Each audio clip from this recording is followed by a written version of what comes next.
For posterity's sake, it is 6 o'clock on the East Coast. It is 3 o'clock on the West Coast, which I have been on almost both of those things in the last week. It is the 27th of April in the year of our Lord 2025. Season 15, episode 42, 41. I've really got to read things. Season 15, episode 41, 710 times you have been welcome to the Clubhouse podcast. Tonight is the first of 2 live remote shows in as many weeks. Because if you look, it looks a little different. Welcome. My name is Rob. I am the executive producer of the Clubhouse podcast. And we're halfway through the marathon. Talk about it here in a minute. Of course, the boys are here with me. We are live at the Angelica Film Center at Mockingbird Station in Dallas. It is the closing night of the USA Film Festival. It's been a great festival. I got some great news. Of course, I've been out of town for most of it, but I've been monitoring the feeds. To my right in the middle of the table is the official fact checker of Sooner Gator Productions, and a man who I'm curious of how he launders that jersey. You may know him as Ig Bunu, but his mama named him Don Ford. I'm going to call him Don Ford. Hey, man. I throw it in the washing machine. Really? Because with all the plastics and stuff, I would worry about that. No, this is the real deal, though. I know it's the real deal, but I'm curious as to, I feel like it would warp. Do you not dry it? No, dry it normal, too. Wash That's dry. fantastic. Yeah. Just like the Wrexham jerseys. That is, well, we got to do this. We're back. We're back. We are. And okay. I love that you mentioned Wrexham because I don't know if you saw yesterday. Promoted again. Thank you very much. What promo? What? Wrexham got promoted again. Again, yeah, of course. 3 years in a row. The first time it's ever happened in English football. And welcome to Wrexham starts in 2 weeks. Oh boy. Absolutely. So, but you know me. Yep. Go. Bye. We'll see Don in about an hour. You'll just see the Tasmanian devil. And at the other end of the table, as a little bit different than the way we normally do this, is my co-host and a man who is very Bexard up. I can't. Did I said the name wrong? This shirt. I honestly don't know what you. Isn't that a Beskar? No. This is just a Puma shirt. I thought that was I know which one you're thinking Roosevelt, of. No, but we we might be saving that one for a later date, and we're going to talk about that in a bit. Okay, fair enough. Want to make sure that you're following us on all your social medias with the coverage we're doing. We're also part of Sunset Lounge DFW on Patreon. Oh, I just noticed that they're doing a Darth Vader the drink cup because they're showing episode 3 for its Revenge of the 20th anniversary. We want to cover a couple of things. Next Sunday, I said this is the first of 2 live remotes that we're doing. Next Sunday afternoon, speaking of Star Wars, and I didn't even try to segue that. Next Sunday is Intergalactic Star Wars Day. That it is. May the 4th be with you, as they say. We will be live in Frisco. Absolutely. At the Frisco Rough Riders game. If you've never been to a Rough Riders game, come on out. We'll be first pitch is at 4:05. We'll be we're going to work out all the details and share that with you on social media coming very soon. I need to know that my rider has been met, that I'm going to be able to do part of the show inside the lazy river. That's what I need to know. I have no waterproof tech, dude. I can yell. It's not the same. What if I buy my own megaphone? It's still not going to come through. Hey, that pause was almost a yes. I had to think it through. I said, no, it's still not going to come through. But come join us. And every Thursday is Thirsty Thursday. YDC in the Sunset Lounge. All season long. If it's a Thursday home game for the Rough Riders, it is Thirsty Thursday, which there's drink specials. And it also means that the Lazy River that you just talked about will be adults only. Oh, that's why they call it that. You'll spot us in the Lazy River, sitting in the stands, maybe just wandering in the crowd. Take advantage of our promo code and you'll get a preloaded ticket with $6 for your first Thirsty Thursday drink, or you could use it at the concession stand. Yep. Go to ridersbaseball.com/specials. Use the code Let's Ride 25. It's all one. Let's Ride 25. Let's Ride 25. Hence 2025. 20, Let's 25. Ride Riders. I actually have they did a special edition hockey sweater for the Rough Riders. Yes. I may wear if it's not 1,000 degrees. And quench your thirst on Thirsty Thursdays with YDC and the Sunset Lounge. YDC, of course, your dart companion with Mike Reiner. We will be there next Sunday for Intergalactic Star Wars Day. And next Saturday, I'll be out of town, but they are doing their Harry Potter night. Yes. On And Saturday. right before that, they are also doing a golf appreciation night on the 2nd. I appreciate golf I do too. very much. So you got golfing, you've got Harry Potter, and you've got Star Wars. I feel like they that's were a just trifecta. tailoring it for us. That's a trifecta, sir. Absolutely. Well, us adjacent, because I'm not much of a all of Harry those. Potter person. You know what? I feel like as the person who wasn't a Harry Potter person, when you go to Universal, it will change you. I will tell you that. It will change you. I'm going to tell you, I'll be recording after this, like, again, full throttle for another week. After this, I'm going home to record Matinee Heroes with Craig and Elizabeth, and we're talking how to train your dragon. Oh, yes. And watching that and knowing that the Isle of Berk exists in real life now, very excited. Okay, have you talked about how they do the one animatronic, though? No, let's save that. Okay, it's frightening to me. Well, and that film works live action on 2 levels, because we've got the live action. Yep. And do you know who co-directed that film? Also were the guys that co-directed Lilo and Stitch, which is also having a live action treatment coming very, very soon. I wanted to talk a couple of things. We were talking about Star Wars and the 20th anniversary of Episode 3. Disney Plus announced this past week they're doing an animated Darth Maul series. I saw this. It's going to with Sam Witwer, who I have interviewed and is a wonderful human. And terrifying when he wants to be. He's hilarious. Absolutely terrifying. But doing a Q&A with that man, he is a force of nature. Absolutely. And one of the nicest people on the planet. But he will be voicing, it'll be called Maul Shadow Lord. It's coming next year. And we're getting season 2 of Light and Magic. Nice. Which I'm very excited about. I love the first season of that. Well, did you see what the Disney Plus is doing for all of this with the 20th anniversary and the announcements? I have not. So when you boot up, it no longer just does the Tinkerbell over for the D. It's actually the lightsaber comes and carves it. Oh, into I haven't logged into my Disney Plus. You have to do that. It's the little things like that I appreciate every time. And speaking of people I've gotten to interview, I want to send a shout out. This weekend was also Dallas Comic Show. Got to talk to Deborah Foreman from Valley Girl. She lives in Austin now, and she does a lot. She teaches 22 Pilates classes a week. I'm tired hearing that. Sean Patrick Flannery. I'm sorry. I feel like you have to say something else in the middle of that, and it rhymes with duck. Yeah, no, I will not. But we had a blast with him. As always, he definitely never said anything, but he is an absolute riot. He did everything to try to steer me into the ditch, and I wasn't going there. But we had fun doing that. Mark actually ended up interviewing our artists. We had Adam Hughes, we had Sozo Makia, and we had Ariel Diaz. The latter of those two have actually worked on Absolute Wonder Woman. Nice. Which I'm very excited about. And then I got to interview 5 voice artists. A lot of anime. We had a blast in there. And then we had our cosplay contest. That show is just now wrapping up. I don't have the exact dates on the next show yet. I got to get that from Mark. But we had a blast. But they can follow that where? Dallas Comic Show is what you want to look up. And I think it's Dallas Comic Show on everything. I believe that's right. Dallas Comic Show on everything. So I saw something this past week that I'm curious, but not fully curious yet. Apparently, at Costco, for $100, you can buy a mini Plinko board that is Plinko branded from The Price is Right. I have seen this as well. But it looks like it's about yay wide and about yay tall. Yeah, I believe it was 3x4. And I feel like if you were somebody who worked conventions, this would be a cool thing to have for like swag. Especially because if you think about it, it can technically lay pretty flat. So transpo is not that difficult. So it's a Costco exclusive. So there's that. Speaking of, And of course, being the degenerate I am, I'm thinking of like what bets we can place on the bottom, or what drink concoctions, or we just place random beers we know Ziggy will hate and make him drink whichever one it falls in. speaking of things and things that are tied to other things, we don't want to go too deep into this past week because I want to save that for when we're back to abnormal. Because back to the full. we were able to figure out our overlap in Vegas, Yes. which was awesome. But I want to talk about that overlap in a second because we have TV on DVD and Blu-ray this week. Season 2 of Mayfair Witches Okay. this week. And Alexander Daddario, how you doing? Yep. The Rick and Morty the anime will be available this week, and the complete series on Blu-ray of Wacky Races, which I am all here for. All for that. But you and I got to have a very interesting dining experience That we did on Tuesday.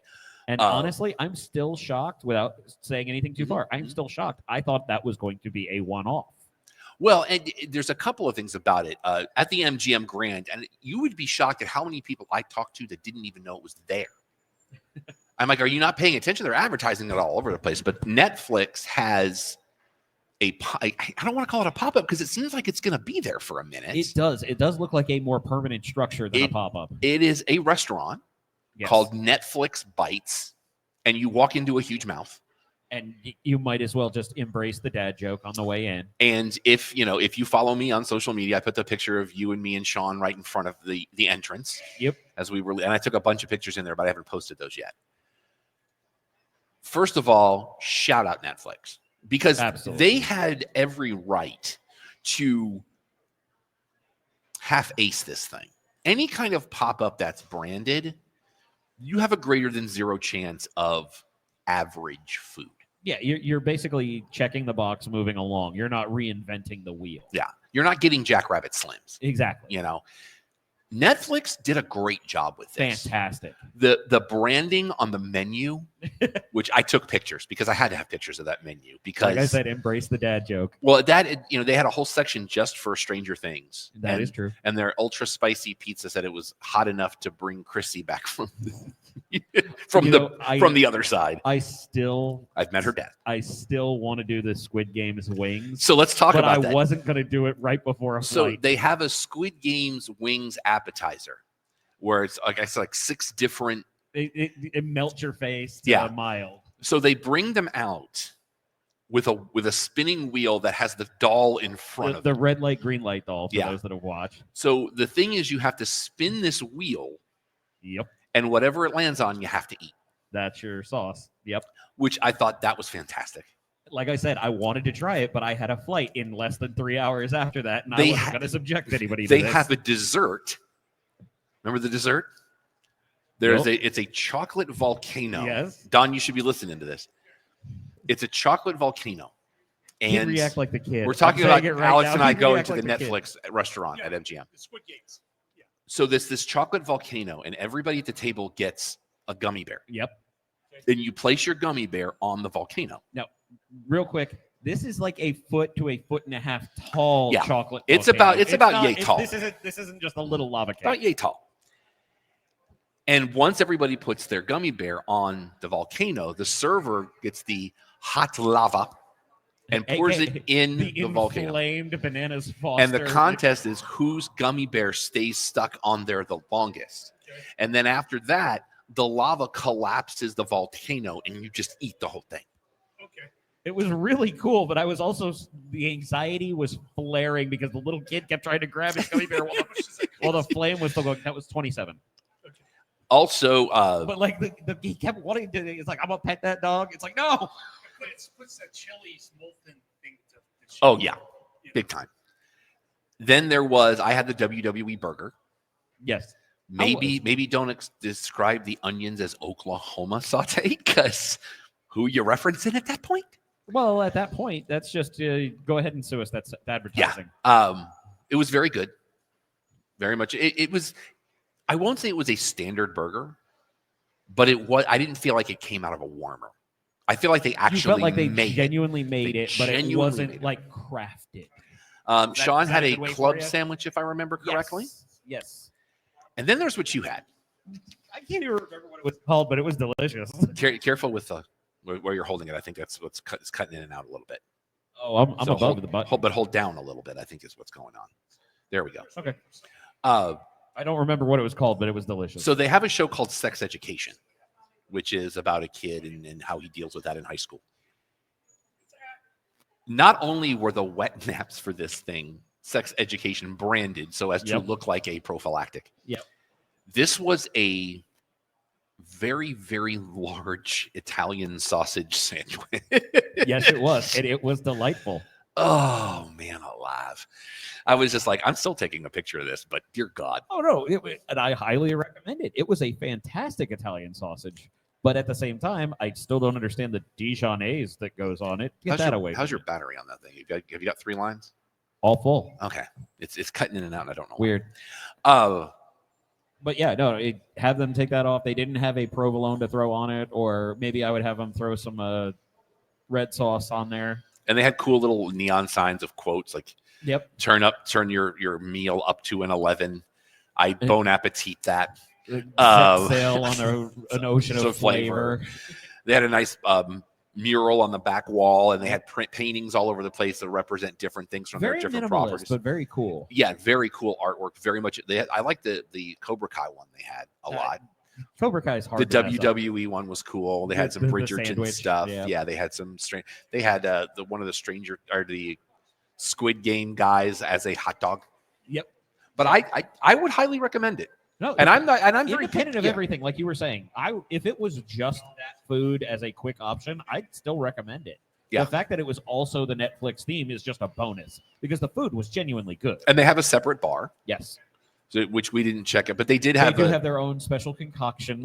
They had a menu for that on the table. Yes, one of them was the Mind Flayer. Yep. From Stranger Things. With the gigantic thing of cotton candy. Yes. I just thought it was really well done. Shout out to Netflix. Apparently we are getting one here in our Fairburg. Nice. Where Valley View used to be. Okay.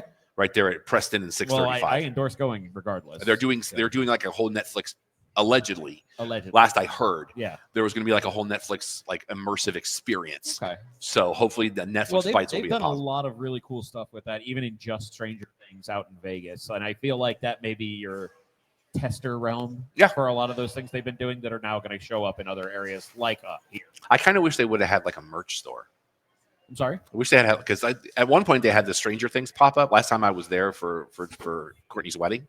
Okay, yeah. I wish they would have had a merch store. I bet they direct people to the one that's still there, the one that's it's in on the strip. Yeah. I feel like if there's interest in merchandising or anything like that, they just send to that store because of how much that is designed for that kind of shopping. Right. Okay, so real fast, queso? Before We're getting queso? Someone wants to talk about real. Well, come sit down. Someone we love. You referred I like how to John Patty Schubert as someone. Someone we love dearly. Someone. This is not a random human. Can I swear at him, please? Not this time. In a couple of hours, you absolutely can. Joining us right now, one of the people that we hold very dear to this show, who for some reason lets us keep doing this thing. Low standards. And that we will be seeing. Not at all. I've got to do math here. Like what, 2.5 weeks now we're away? Something in that neighborhood. Get right up on that thing so people can hear you. May 17th. May 17th, the Real Owl Cinema Film Festival at Garland High School. We just finally got the audio up for the Bankhead Film Festival, so it's up now. Oh, good. I got that done this past weekend. So but Patty Schubert is my latest here. endeavor. Yes, had a blast there. Sat on the stage. That was a lot of fun. That was a lot of fun. Yeah. But And, they loved the podcast in the audience. Oh, did they really? Yeah. We were kind of paying no attention to the men behind the curtain. Yeah. Which I was okay with because it was kind of fun. It worked really well. It was a beautiful area for us to be in. Loved the Plaza Theater downtown Garland. Had a blast. We'll be doing another one next year. So it's going a second time around. Is it? Yes. February 28th, maybe. Don't hold me to that. I'll have to look at the calendar for that. But yeah. But we've got Real Owl coming up in just a couple of weeks. It's going to be our 20th anniversary. And I think our 10th, I want to say. Yes, you've been with us 10 years. You certainly have. And we've been doing USA almost that long. I just realized, it's been this is our 12th year total between this and the other film festival. So times they just run. Yeah, It just Time's a goes before you constraint. know it. Yeah. Yeah, it was this festival where we met y'all. Yeah. And that yes. was it here or was it Asian Film Festival Dallas? Because you guys are If, both. if I remember the story, it was USA Film that then led to Asian Film, where the larger discussion of getting involved Okay. came in. Oh, Granted, wow. I'm only the student coming I don't in know. after that. Somebody just says, I think it was Doc told us that they had these wonderful podcast guys, and that wasn't us. not only did you even show up with doing your podcast, you went and got a Jeep for us because the Jurassic Park Friend of the theme, show, Dave McDonough. and Mhm. with 5 minutes, we've got a Jurassic Park's theme thing right below outside for us. So Shout out to Dallas Movie Replicas. That's Dave McDonough. so that we immediately were going, wow, these are great guys. So yeah. we Kevin Bacon a lot of things on this show. The Clubhouse podcast, we get S done. But Real Owl is one of our favorite shows every year because Garwood High School has such an amazing film department. Not just because you're sitting here. We say it when you're not. I know you do. But and we getting love a your chance publicity. to see all the work that these kids are putting into things, and then we get to talk to them in between the showing of the films and the awarding of the awards. It's one of our favorite things to do every year because there's just seeing the glee, and it kind of makes me a little bit jealous that this wasn't available when I was a kid, because I so would be many all in people on say this. that to I would be us. I all in. can't believe it. I wish this was available when I was in, but it's we're really unique. We're sitting there. We've been doing this for 20 years, and we're like, wow, where did it go? But the continuation of people, this outside world, you guys, all the people in the business that have come in and been supportive and helping with us, all of the merchants in the Garland area that have made donations, random strangers that have made donations. We're managing a 4-year narrative film program that was based off of SMU's film program. So, and rolling with 35% of the kids that graduate into the business now. So, we can roll with those kind of numbers. Fantastic number. Absolutely. That's crazy. More than one in 3. So, and they're literally all over, doing all kinds of things. And we're so excited about them. So, yeah. Yeah, I think the other crazy thing in that scope, and it's really cool that they get to do this, and like same as what Rob says, wishing that there was this kind of an outlet when I was at that age range. But at the same time, how much you see, like between Mr. Schubert and everybody involved, how much care goes into this program. Like I have friends that have kids coming up, and they're like, if you had a kid, and it's like, well, let's start with the fact that I can't stand them unless they're in the program. But I swear to them, I was like, go to Garland High School, get with the Schuberts. You know that they're going to care about your kids at worst. We that's one thing. They're family. They're immediately. It's like all of you who have become our family. We run it on a family basis. When our alumni do their we send out the alumni questionnaire every 10 years, and they come up and are we supposed to, what if we don't do a film, or what? I said, are you using something that you learned in film? Well, yeah, of course we do, because we make videos all the time for whatever it is. And they're just, well, should we put all that in? Put everything in. We want to know about you. You're absolutely. our family. This is how we keep up with you. Rather And the have little too girl much was than like, not oh, enough. that's so wonderful that you. I said, we want to know how many kids you got, whether you're, where you're living. We have a young man in Japan that uses video in his classroom teaching, so from our that's very cool. first class, so we get all these tidbits through these alumni sending us these wonderful stories and being so supportive of the program. Have we got the lineup ready to go yet for this year? Their submission is this Friday. Oh, So okay. last year, That's right. yeah. That's your department, sir. Well, you're seeing people that are like, I still can't wrap my brain around prom in April. Like our prom was like Memorial Day weekend. Well, and it just school is over by the 24th Yeah, for us, is and also we're crazy. running in the weekend of the night of the 17th. So there's only test week left after we're done. So they're closing out so quite quickly that we've got to do the other part of it. So what time does the festival start on the 17th? So it starts the red carpet starts at 5:00. And it goes until around 9:30. We run a red carpet. We do have a guest artist that's going to be there this year. Oh. We announce tomorrow. All right. And I was gonna say she's pumping herself too high. We announce tomorrow. Time has been such a construct for us the last couple of weeks that I'm like, tomorrow. Oh, tomorrow. It's Sunday. Tomorrow's Monday. I still. Boosters get to know who it is tomorrow night. Then we'll announce to all the kids, and they are actually going to do not only the event, they offered to do a workshop with for us too. Nice. So Very cool. we're really excited about that. And we then have, after the red carpet, we show 2 hours of student films. Last year we had 90 submitted, and we showed 52 of them. So if you don't like one, then they're short, wait for the next one. And it's freshman through senior. We don't just knock out our freshmen because, they're just learning. It was interesting. The then director of SMU, Rick Warland, came in for the 10th anniversary, and he says, I have to stop long enough. I have to tell you this. He said, he says, not all of the films are polished. He says, but I want you to know, he said, every one of them show that they're being taught film the right way. There's a soul there is a spark of film in every one of them. I mean, he couldn't have said a better thing or a very nicer thing. I thought he was going to go, I'm like, oh my gosh, what is he going to say? But it was beautiful. It was wonderful.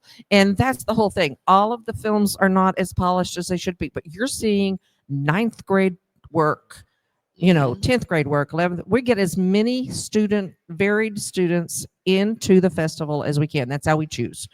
We were given the 90, we got 52. We've done over 2,000 films through the program's history. So, yeah. And then we do a little reception because the audience gets to fun vote for the winners. Yep. We have judges from the industry that vote for some, but the audience gets to do a whole lot of the voting. And so we have a little reception, and then we come back over and do the awards. So it's a really evening. It's a great family friendly kind of thing. It's during that reception that we'll actually do our show. We'll be audio only. Yes. We'll not go out live, but we'll have it up within a couple of days, assuming I remember. But yeah, like I said, we have just so much fun with that, and being able to be judges and just to see the elation, and you guys have let us give awards away, which I absolutely love. And the growth that you get, because you'll talk to a kid 2 years ago, and then you see how far they've come with what they've learned. And interestingly enough, you were talking about how they could use it anywhere else. Yes. And it's okay, maybe you don't stick to film, but there's something you got in that class that person is now with, I don't know, DuPont and making things, but they have some baseline on what they learned in the program. Everything matters. We had a young man who applied for SMU's as an engineer in the engineering program. We have a letter that came back for acceptance for him saying that they had chosen him because he had taken film, because he could think outside the box. And you have to, absolutely. When he went to AT&T, they told him the same thing again. Okay, very similar kind of thing. He said, look, I know I'm not the best programmer and everything else. He said, why did you guys hire me? And they go, because you had film on your resume. And it was like, there it is. I feel like if the roles were reversed, I would have that letter just over my doorway as I left, like the Notre Dame play like a champion today. Like a large neon arrow just pointing at the way out every time. I was like, this is what it's all about. Well, and let's also talk about the shirt you're wearing. This year's Film Club shirt available, and the proceeds go to the program. Yes, and that's already that is done, and we appreciate that. But yes, we printed so that we'd have them all for today's event. All of your volunteers that are here have those shirts. All our kids and that there's were here. There's a new one every year. Yes, there is. So people that may not have been able to get one this year, Mhm. it's a different shirt every year. Mhm. Usually has something to do with a film that is currently in the parlance. Right. Last year was Barbie. This Yes. year being Beetlejuice. Uh-huh. And if you look close enough, there's little owls Yes. all there's over little it. owls and 20th, and I our feel so year bad I didn't wear mine stuff. now. You Oh, know? I wore mine on the air 2 weeks ago. So So and honestly, it slipped my mind. I'm like, you know what? I should have worn mine. But then I went to the collar. Well, So mine came in while I was out of town, and I didn't even think of it. so yeah. so we do that, and everything like that even is produced by our students. Our Mhm. students make everything that we have like that. Our logo came from our students. That's based off of the Trip to the Moon, Mhm. A Trip to the Moon, to Mhm. say the name of the film right.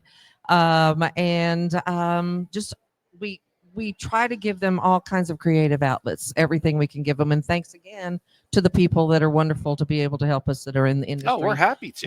and We're in and the industry. Yeah, of course you we are. know a few people. So how's the festival been? Hmm? How has the festival been? The USA Film Oh, it's Festival? been great. It's so wonderful. I mean, our kids are so excited that they get films that this is a major film festival, Oh, and absolutely. Yeah. and getting a whole hour to be able to show our kids films and be a part of it. They bumped us for the last 2 years to bigger houses. Nothing wrong with that. That's a promotion. That's not a bump. Oh no, that's great. That's been so, relocated. that That's just dust off the the shoulder. audience was full in there. We were almost hit the top of that one. Well, and we had the 50th anniversary of Death Race 2000 last night Yes. with Martin Cove. We had the 25th anniversary of Memento, which that one kind of melted my brain a little bit. Very much I so. love that movie, and Yes. it's what when people announced that Christopher Nolan would be directing Batman Begins, I was like, you know what, this is the guy that did Memento, and that movie's kind of dope. So and then they announced Christian Bale. I'm like, go watch American Psycho. That's Yeah. all you need to know. I know that Neil McDonough was here Mhm. the other night. Adrian Yes, Palicki just was all in town. kinds of things that Mhm. again, because the USA invites us to their films, Absolutely. our kids are getting to be a part of. I mean, it's a unbelievable thing. All the people here at USA are just so great to help us and make everything work, and they do an incredible festival and bring in so many Well, and so they've much got talent. such energy. Even when they came out to take their group picture as we Yeah. were waiting to go on Oh, the our air, kids, yeah. there's The just camaraderie. there's just so much energy that they bring. And this is what 23, 24, 25, 26, day 5 of the yes. festival. Yes. And to still have that level of energy. yes. Yes. I did a 3-day show and all I was doing was DJing and I was ready to go to bed. I was like, I'm going to sleep for about a day and a half. And I look like because I basically help them do box office because I have a Ticketmaster background. Don't anybody hate on that. It is not Ticketmaster making the. But I mean, there's But, three movies tonight. Yes, there are. As we've got coming up at 6:30, I Got This will be showing. We have an encore showing of Tonic and the Texas short films tonight, but we've got a guest that we've got to get to. Let's get to that. But guest. let's Wonderful. do it. Thank you so much for your time. Patty Schubert, Always, and Real all you Owl guys Film do. Festival, May 17th. It's happening. All right, come on and have a seat, my friend. Okay, what are we doing? We are broadcasting live right now. All right, here we go. There you go. I think we're good there. Give him that one. Go ahead and look right at that little dot right there on the screen. You see it right there, the white dot. Tell everybody who you are. I am Tony Herring, and I'm the producer of the film. I Got This. That's showing here in about an hour. Yes, All right. we're here in Dallas. And who are you, my friend? And I'm Judson. All right. Judson is one of the stars of the film. All right. Well, tell us about this film because it's, like I said, it's showing here in about an hour. Yeah, we're excited. Tell us about it. Tell us about the movie. Tell us what it's about. Get that mic right up there for you. There you go, my friend. We can do anything. And what did you do in the movie? Do you remember? When we made some movies, you were jumping in a mud puddle. You remember doing that? Yeah. Yeah. Okay. So this is a documentary. It's a documentary, and it's about Get right there with it. It's about There a you number go. of kids Mhm. that I see and help take care of who have amputations of one sort or another. Mhm. Some are born with them, some get them from an injury. And they're just the most inspiring group of children you'll ever meet. And I'm very, very honored to be able to work with them. Scottish Rite for Children is a very, for those that don't Scottish know. Rite for Yeah, look at Children. she showed. Look at the Nikes. Look at the kicks, bro. Oh, he's got it. He's You got are it bringing the on lock. kicks. Look at Yeah. that. Your shoes cost more than my entire outfit, I think. Those are awesome. And his prosthesis may cost like your car. Yeah, probably more, I would think. And Mhm. I love it. This looks like a very inspiring story because we talk about Scottish Rite for Children downtown Dallas, one of the biggest that's out there, and we love that we get to host that. Yes. Have you gotten to see the film in its entirety yet? I have, yeah. Okay, what are you? Well, I've been involved with the editing, and Oh, okay. we started with a much longer film, but decided to really wrap it down to a short documentary. And I think it really works better in that format. It's you lose some things, but you really get the essence of the kids. Is tonight the premiere, or is that Tonight's the premiere. So this is the big night. World All of a sudden, premiere. I look up and there's like 90 people here. All of a sudden, Yes. this is insane. I'm sure there are people from Cannes and all over the world. Hey, you know what? They can't see it, so we're gonna count it. It just came out. How are you feeling? You ready to watch this thing? Get your mic up so everybody can hear you. Great. Are you excited? Yes. Are you going to be part of the Q&A? Are you going to answer questions from people? Sure. So this is a good warm up for you. Do we test him and see if he can spoil something? No, we don't want spoilers. We don't do He's spoilers got to on be this show. prepared. I mean, he's the star here. We Yeah, got but if the Q&A is after, then there's no spoiling. How long ago did you film it? Do you remember? Has it been a while? It has been. He doesn't know exactly which film. Oh, so because he hasn't seen for it yet. years, so How long that did it was- take you guys to film it, though?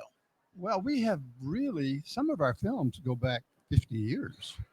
And we have been collecting old films and then doing new films really for the last 15 or 20 years for this particular show. Do you want to say something? Oh no. I'm fascinated by the depth of which you're going into with this, with the amount of time just piecing everything together. Did you find it more difficult to remove certain things that you may have been holding on to with that much footage you're working with, or? Oh, there's so much. You know, we could make a dozen films with a dozen kids in each one. These kids are they make your day.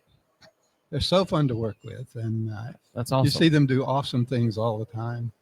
Very cool. Yeah. And Dr. Herring's been working with them since 1975. That's right. I was 2. That's a life. You well weren't lived. you weren't even part of the world yet. I was 2. I'm not trying to throw anything So, out no, there I- with this. I- I want to point out you're the one saying I good or bad embrace the oldness. I'm good with it because of but the good that you've done with this. Is there somewhere that it's going to go to after today? Because you want as many eyes on this as possible. Are you going to take it around the festival circuit? Yes, we'll be we able are. to We're gonna stream. take Tell us where it's going. This is the first festival we entered with the short one. Okay. We worked some other festivals and didn't really work out. So this is the first one where we cut it back to be short. But we're planning then to take it on the festival circuit and get a lot of people to see it. Are you going to make an expanded version of it? Or because you had said there was a lot you had to cut down, but you like that 30-minute think pocket that it's sitting in. For other purposes, yes, we'll make an expanded version. Then what we might put on TV, we don't know. This is our third film for this filmmaker and I to do. And The director Ken Mandel. Director Ken Mandel, and both of those films went national on PBS several times. Nice. And one came within just a few votes of getting an Academy Award nomination. Oh wow! And Polio film. talk about what it's like to kind of do the premiere in your own backyard. Right. Pretty Oh, much, it's 'cause wonderful You, to know, be you in our can, own this backyard. Scottish Rite's just a stone's throw from Yeah, here. right. It's a bicycle ride. And it's got to feel good to know that, maybe you didn't get maybe what you wanted at the beginning, but to be able to get it here at the USA Film Festival at the Angelica in Dallas, the Oh. level of support's got to be insane. And we go out for films fairly often, my wife and I. Mhm. This is where we come. Oh, the Angelica's a beautiful theater. Yeah. And this they is a always great have something place. cool going on. Yeah. Not just first run movies. Sometimes it's independent No. films. Sometimes it's right. what I just lost the name of what they would call it, but just Yeah. classic films. Like Yeah. this weekend, they're showing Breakfast at Tiffany's, Yeah. and then June they're showing Ferris Bueller's Day Off. Yeah. Well, let's talk to you a little bit too, my friend. What's your favorite movie to watch? You have a favorite?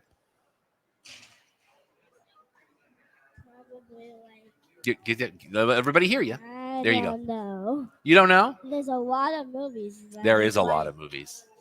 Do you have a favorite TV show that you like to watch when you're hanging out with your friends? Scooby-Doo. Oh, Scooby-Doo's great. I love Scooby-Doo. Scrappy-Doo, man, maybe not so much. But Scooby-Doo, there's going to be a new Scooby-Doo series coming out on Netflix, which I'm very excited about. Hopefully I have Netflix. Yeah, well, yeah, absolutely. What if you got to see your movie on Netflix? How cool would that be? Yeah. You would be the coolest kid of all time. Mm-hmm. Yeah. You're already way cooler than me, so you're already on your way. So, but I'm assuming there will be Q&A after the film. Yes, Q&A afterwards. Who else is going to be involved in the Q&A? Well, one of my patients from 1975 is Really? here. That is And outstanding. he and I have been friends ever since. And he was 3 years old when I met him. Smartest 3-year-old I ever met. No way. Probably smarter than me even now. Oh, he's much smarter than us. Really. How many kids would you say have been through the program there at Scottish Rite since you've been there? I would say probably 1,000. That's over all those outstanding. years. That is outstanding. I have no count, but that would be a guess. 1,000. That's world changing. Yeah, every year we take 14 kids skiing, and it's usually different kids each year. Sometimes kids repeat, but we've done 42 years of the ski trip for amputee kids. I can't ski now. I tried once. It was like, nope, hard pass. And so how many? And you said you take what? Would you say 14 or 15 a year? They're about 15-year-old. How many kids every year? How many of on the ski trip? Yep. About 14 each year. So about 14, 15 a year. Yeah. And is it like a week long? Are there specific fundraisers to raise funds for that? Because we want to talk about that too. That's when we really get to know what they need and how we can help them the most, because we're with them, no parents, and everything they do, we do with them, and it's great fun. So you've got the thing coming up here in about 45 minutes, and we're live, so we want people to get down here to see it. Oh, okay. Do we know which house you're in? I don't know which room we're in. I think it says, it might say on your ticket, but it's here at the Angelica. Here, plenty of parking all over the place. Yeah. You want to get down here for 6:30. It's about a 30-minute film. Yeah. And then there'll be Q&A afterwards. I know that you've got to go get ready and probably just get settled in. Are you nervous at all? Well, I'm nervous about everybody getting in on my phone because they keep saying it's sold out. That's not a bad problem to have. Sold out? How about that? It's sold out. People can't even get tickets. There's so many people going to see you, dude. Ken Mandel is here, who's the director. There he is. They got the director. All right, who are we tagging out? All right. We'll keep Tony and Ken to talk. You want to tag out Mr. Mandel, my friend? Yeah, we'll keep the little one on. He's up. Oh, okay. Well, hold on. What are we doing? This is live podcasting. This is what live is. All right. Director Ken Mandel joining us now. How are you, sir? I'm very good. You ready for this thing tonight? Let's do it. They're saying it's sold out. Yes. Get right up on that microphone. Get right up on that microphone. There we go. Now we're getting somewhere. And it's not the first time you've worked with Dr. Herring, he was saying? No, we're what's going on? Why am I not getting you? Maybe you turned it off. No, you're right here. Right up there we go. No, we are a long-term, kind of like Spielberg and Kathleen Kennedy. You know? Hey, I'll take that. He's Kathleen Kennedy. He's the producer. Now, this guy is an incredible filmmaker. He is so much fun to work with. And this is our third film, as I mentioned earlier, and we've done really well with the. What sets this one apart? I got this. What sets this one apart from the other two that you've worked on? Oh, it's dramatic. The first time. Am I good now? You're just be right straight because it's unidirectional. There you go. There we go. I think I know something about microphones. You would be shocked at how many times I've said that. Yeah. Well, the very first film was kind of the history of polio, and I was dragged by my long hair at the time to the hospital by one of my clients, the late Bob Wilson. and I had no interest, and I didn't even know what polio was. And I left the meeting saying I'll do anything for these people. I mean, I had never heard of Scottish Rite and knew nothing about it, but we all sat in there for about an hour, and I just thought I want to work with these people. So we did, and we had incredible success and had a lot of fun. And to quote the New York Times, only Ken Mandel can make you feel good about polio. How quickly did you frame that? I would have that. That would be the first page on my resume. I rarely share that, but Bob Wilson called me at 1 a.m. Yeah. The New York Times. And I had composed some music for it, and A.O. Scott at the New York Times said, and Dr. Herring is not a bad composer. Hey, you know what? There you I go. would take that too. There you go. So, and then after that, I just kind of asked Tony, what are you interested in doing next? And one of his mentors and someone that he really respected was Dr. DeBakey. So we then spent how many years tracking down Dr. DeBakey? 5. Well, we Five. spent 3 tracking him down. Then we filmed him for 5. Yeah, we filmed him from the age of 94 to 99 and made a pretty incredible biography. And of course, he was well documented. So as a documentarian, I had phenomenal footage. And then I've been very fortunate over the last, I think, 30 years. I was trying to figure it out, of doing many, many films for Scottish Rite Hospital, raising money, fundraising type stuff. Promo type stuff. Yeah, really Awareness. stuff from for NIH funding. Okay. For teaching, a lot of it's informational, little stories about the kiddos that they could share with future patients or people that are going through ideas. So I had connected very closely. Our third partner was J.C. Montgomery, the former president, and every time I wasn't working, making my big bucks, JC would grab my arm and say, we need to do this. We need to do this. So I was actually doing a series of films for the hospital, and I would just end up at this clinic just to meet with Tony.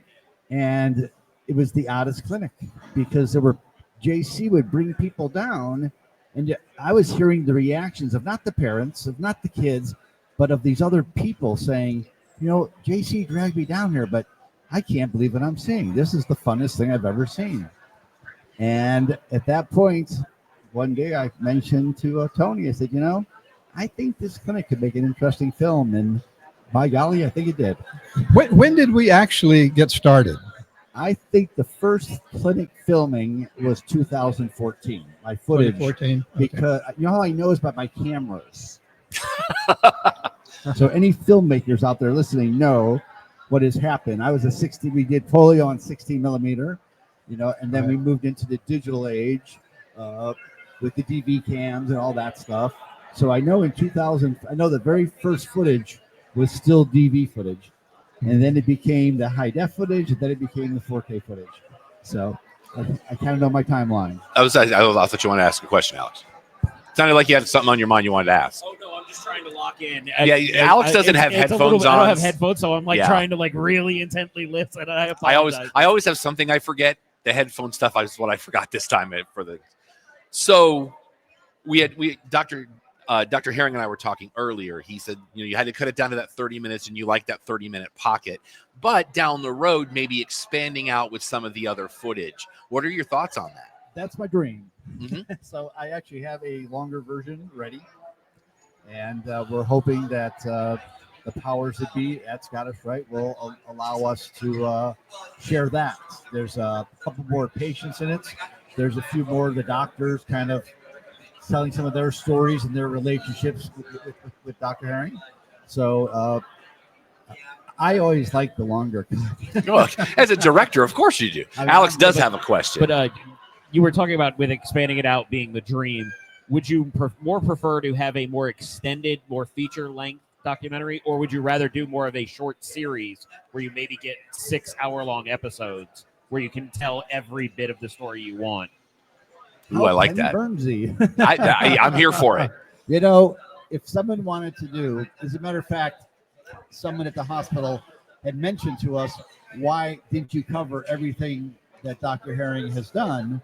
And that was my comment, call Ken Burns. Yeah. Because if you really look at what this man has done, over his 50 plus years. This is where we've had a battle. For me, the film is about the kids. He wants to keep talking about me, and I don't want to talk about me.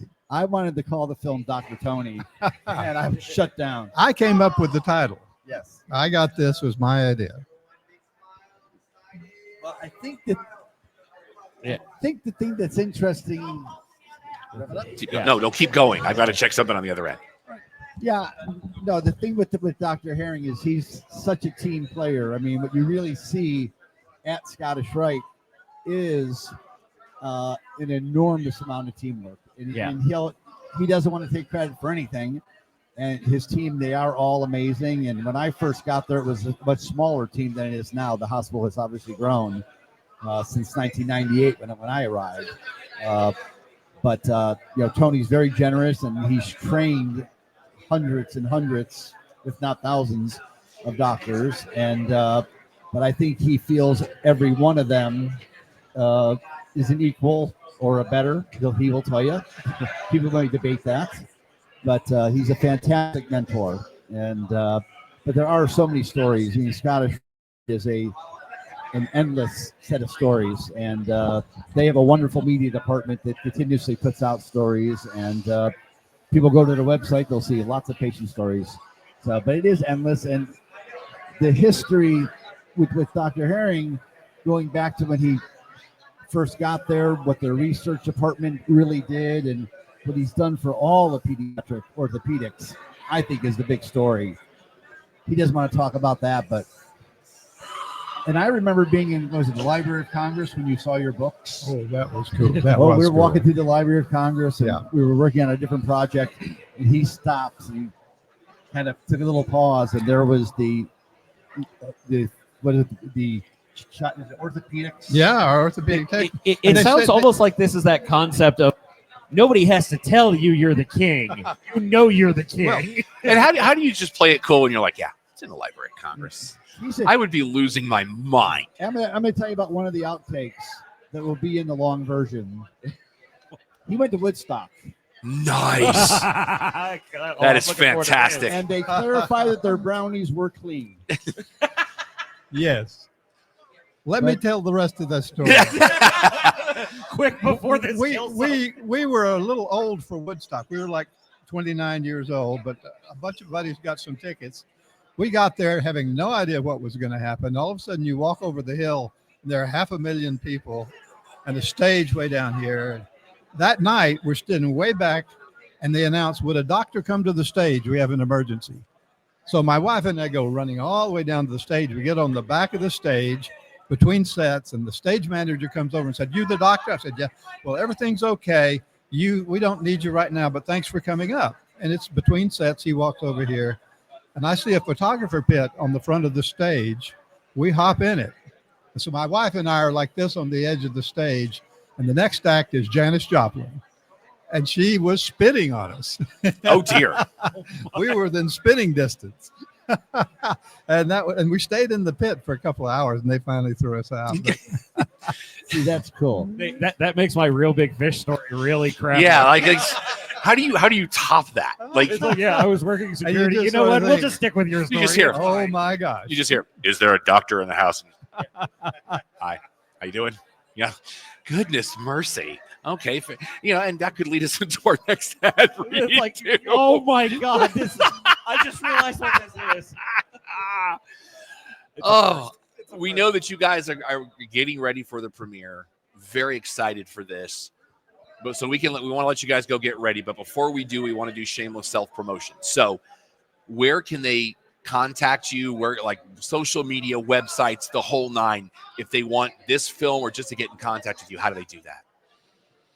Well, right now, I think all the information will be on the Scottish Rite for Hospitals website. I don't think anything yet is posted, but I think in the next few weeks, we'll get with PR and get some stuff posted. They're going to be doing a screening at the hospital for the staff. Nice.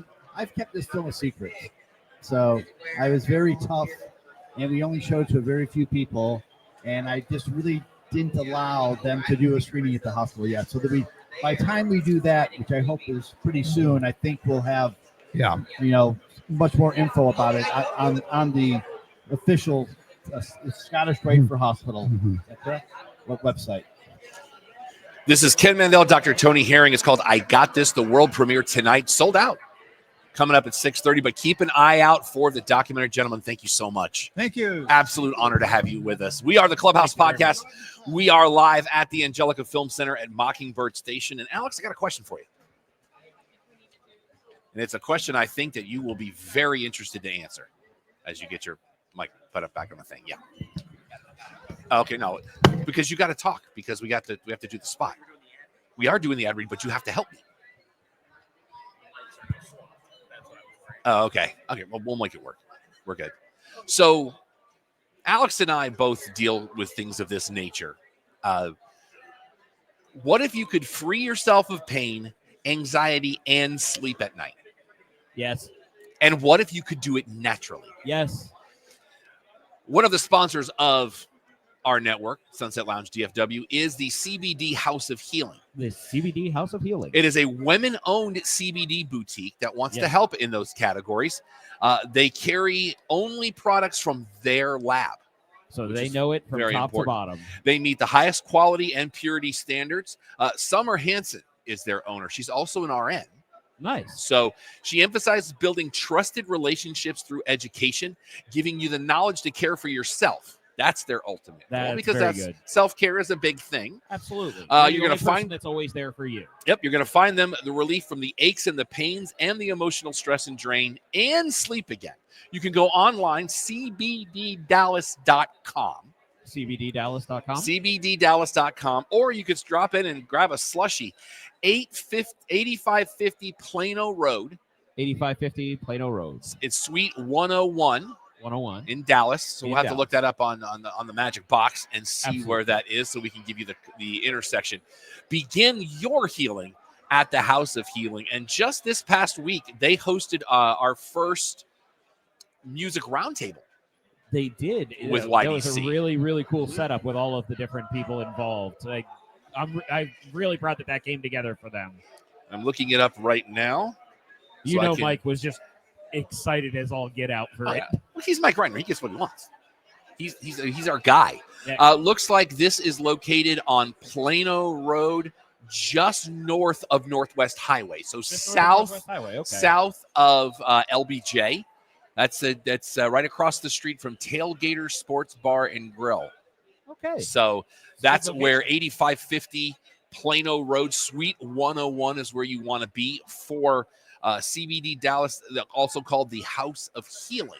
House of Healing. And they'll be hosting more events in the days and weeks to come, and we might be there doing a show. You don't know. We'll find out when we find out. That's kind of the beauty. And then we'll do what we do. That's kind of the beauty of what we do is they call us and we go, okay, let's do that thing. Yeah. Looks like the earlier screenings are what we call breaking. Yes. In the we definitely business. have the flood right now. So make sure that you're subscribing to all the great shows right here at Sunset Lounge. We'll have to get Ziggy back on the show Sunset Lounge soon. DFW on Patreon. Going to have Groobs on very, very soon. Very excited about having Groobs on the show. We're going to have Groobs on the show very soon. Nice. So very excited. Always good having Groobs Alex doesn't involved. have headphones on, and I'm trying not to shout. And it is loud. Well, it is very echoey here in the lobby of the Angelica. Plus, I don't want to get close to that microphone because then I'm going to feed back. So we'll do what we can.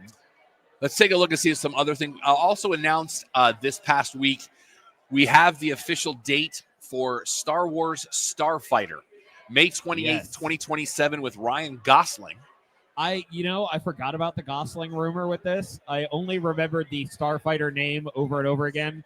But it's like, let's get to that. One of my favorite video games ever. Go ahead. One of my favorite Star Wars games ever, Starfighter. Yeah. And Sean Levy will be directing. Ooh. That. So Sean Levy of the Deadpool fame. Yes. We actually have Don's review of The Accountant 2 up and available for you now. I need to look this up. And where is that located at? That is I don't have the sound effects board, but it is at www.theclubhousepodcast.com is where you want to be for that. That is our website. Oh, that's not where I want to be. Sinners doing another 44 million this weekend. Say that again. Sinners is doing another 44 million dollars this good. weekend. It should get all the money. All the money. And if you don't believe me, go check out my review at www.theclubhousepodcast.com. That is still our website. For Sinners.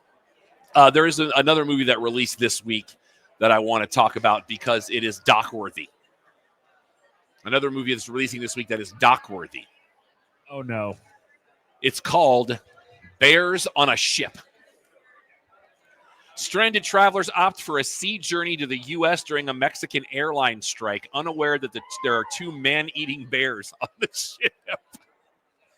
No Samuel L. Jackson. No, thank you. And there is a guy in this film named Clint Beaver. No. Yep, it's right here. No. The IMDb is telling me this. No. Yes. We know what those films are. We're not doing this. But we do need to, because we're not doing a show on Thursday this week. We need to definitely look at some of the new releases coming up next week. But movies on DVD and Blu-ray this week. Cleaner. Nice. This was earlier this year. Janice Ian Breaking Silence. We talked about that a few weeks ago. Yeah. Janice Ian was the very first musical guest on Saturday Night Live. Really? Yeah, she performed at 17. Huh. Billy Preston was also there, but his band played before the show and during the breaks, as we saw in Saturday Night. As opposed to the feature guest. One of Don's favorite movies of the year so far, Last Breath. Yeah. Will be out on Tuesday. Paddington in Peru. Okay. Which I got to get caught up on that. The Star Trek Section 31 with Michelle Yeoh. That'll be interesting. That aired in January. And The Unbreakable Boy. Some big steel books this week. Dirty Harry. Yep. Gandhi. Yep. The Outlaw Josie Wales. Ooh, good one. Pale Rider. Yes. Pokemon Detective Pikachu with the Ryan Reynolds. Underrated.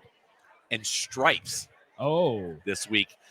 Arrow Video also has their V Cinema Essentials of Bullets and Betrayal. This is a foreign film. And the Criterion Collection this week, Honora, Basquiat, and Prince of Broadway. I just don't. And I said like this Criterion hasn't quite had a hammer to get me in a while. Well, my thing is, I get like Honora was what it was. I just didn't think it was that great of a film. The performance is fantastic, shot really well. It's got a weird ending to it. It meanders a lot. Yeah. But this week, some big movies this week. Thunderbolts. Yes. Is this week. Have you seen the trailer for The Surfer? For what? The Surfer with Nicolas Cage. I saw a teaser. I didn't see a full trailer. Because only Nicolas Cage could do a film. Hey, I'm going to go surfing with my kid and then get caught up in a gang war. Okay, sure. Why not? Well, they could have called it Surf Angry. I mean. And getting to talk yesterday to. Don't you dare blow that off. That was great. Getting to talk to Deborah Foreman yesterday. Of course, Valley Girl was the big thing with Nicolas Cage. She talked a lot about how much she enjoyed working with him. Yeah. And he's Nicolas Cage, you know. Those are pretty much your big. Although we have Swamp Dog gets his pool painted. I got nothing. I got a bag of nothing myself. But we're getting into that time. Cheech and Chong's last movie also releases this week. The Legend of Ochi, which I'm really kind of bummed I missed the screenings for that because I did want to see it. Don's got something to say. What are we doing? What are we doing? All right. Oh, okay. All right. We are flying blind. Absolutely. We'll do it live. Go ahead. We have a guest joining us now. Go ahead and get right up into that microphone. Tell us who you are. I'm Olive Talley. Oh, wow. You know what? Use this one. There might be some level issues with that one. Hold on. What's happening right now? There we go. Now it's up. All right. All right. My name is Olive Talley. I'm the writer, producer, and director of The Stones Are Speaking. The Stones Are Speaking, which just got out. We just got out. We literally at least had 5 people walk by wondering where that was. I'm like, I think it's right there, but I think it's on right now. So tell us about this documentary, please. This is a documentary about an archaeological site in Texas that shows people were living here in Texas up to 20,000 years ago. And it tells the backstory of the archaeologist who saved it for history. Mike Collins. Mike Collins. So what brought you to this project? Because this is a heck of a story. Thank you. Believe it or not, this story began in Antarctica in 2017 Tell me more. because I went on a trip to Antarctica and there was a National Geographic photographer, Ken Garrett, who was lecturing us about the peopling of the Americas. And he told us about this special place in Texas called Galt, and none of us Texans had ever heard of it.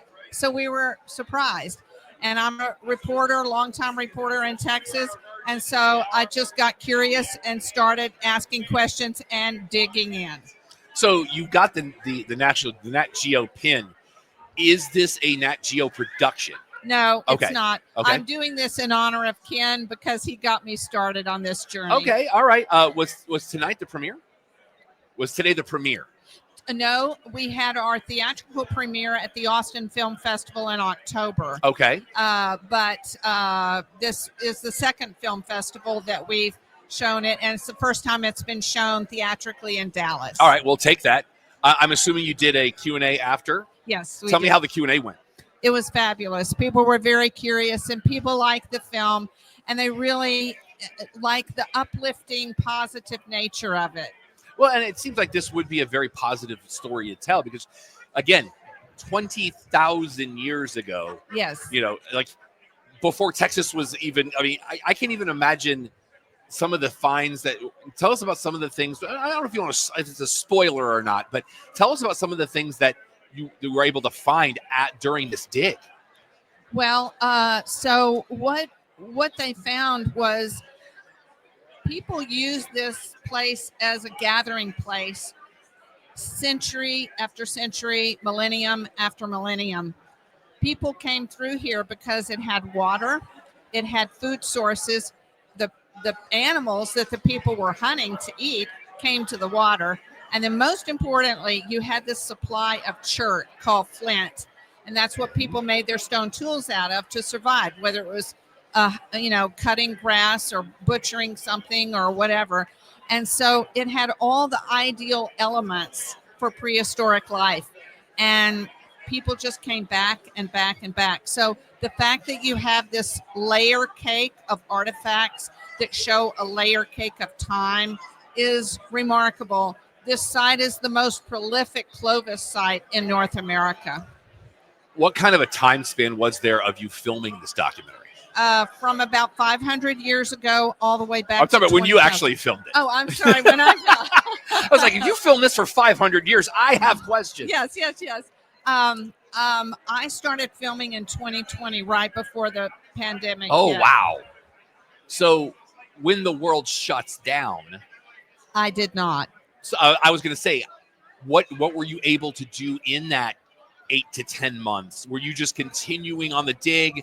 Tell me about what happened there. The excavation was closed at that point, so I was just in the process of interviewing people and getting people on tape.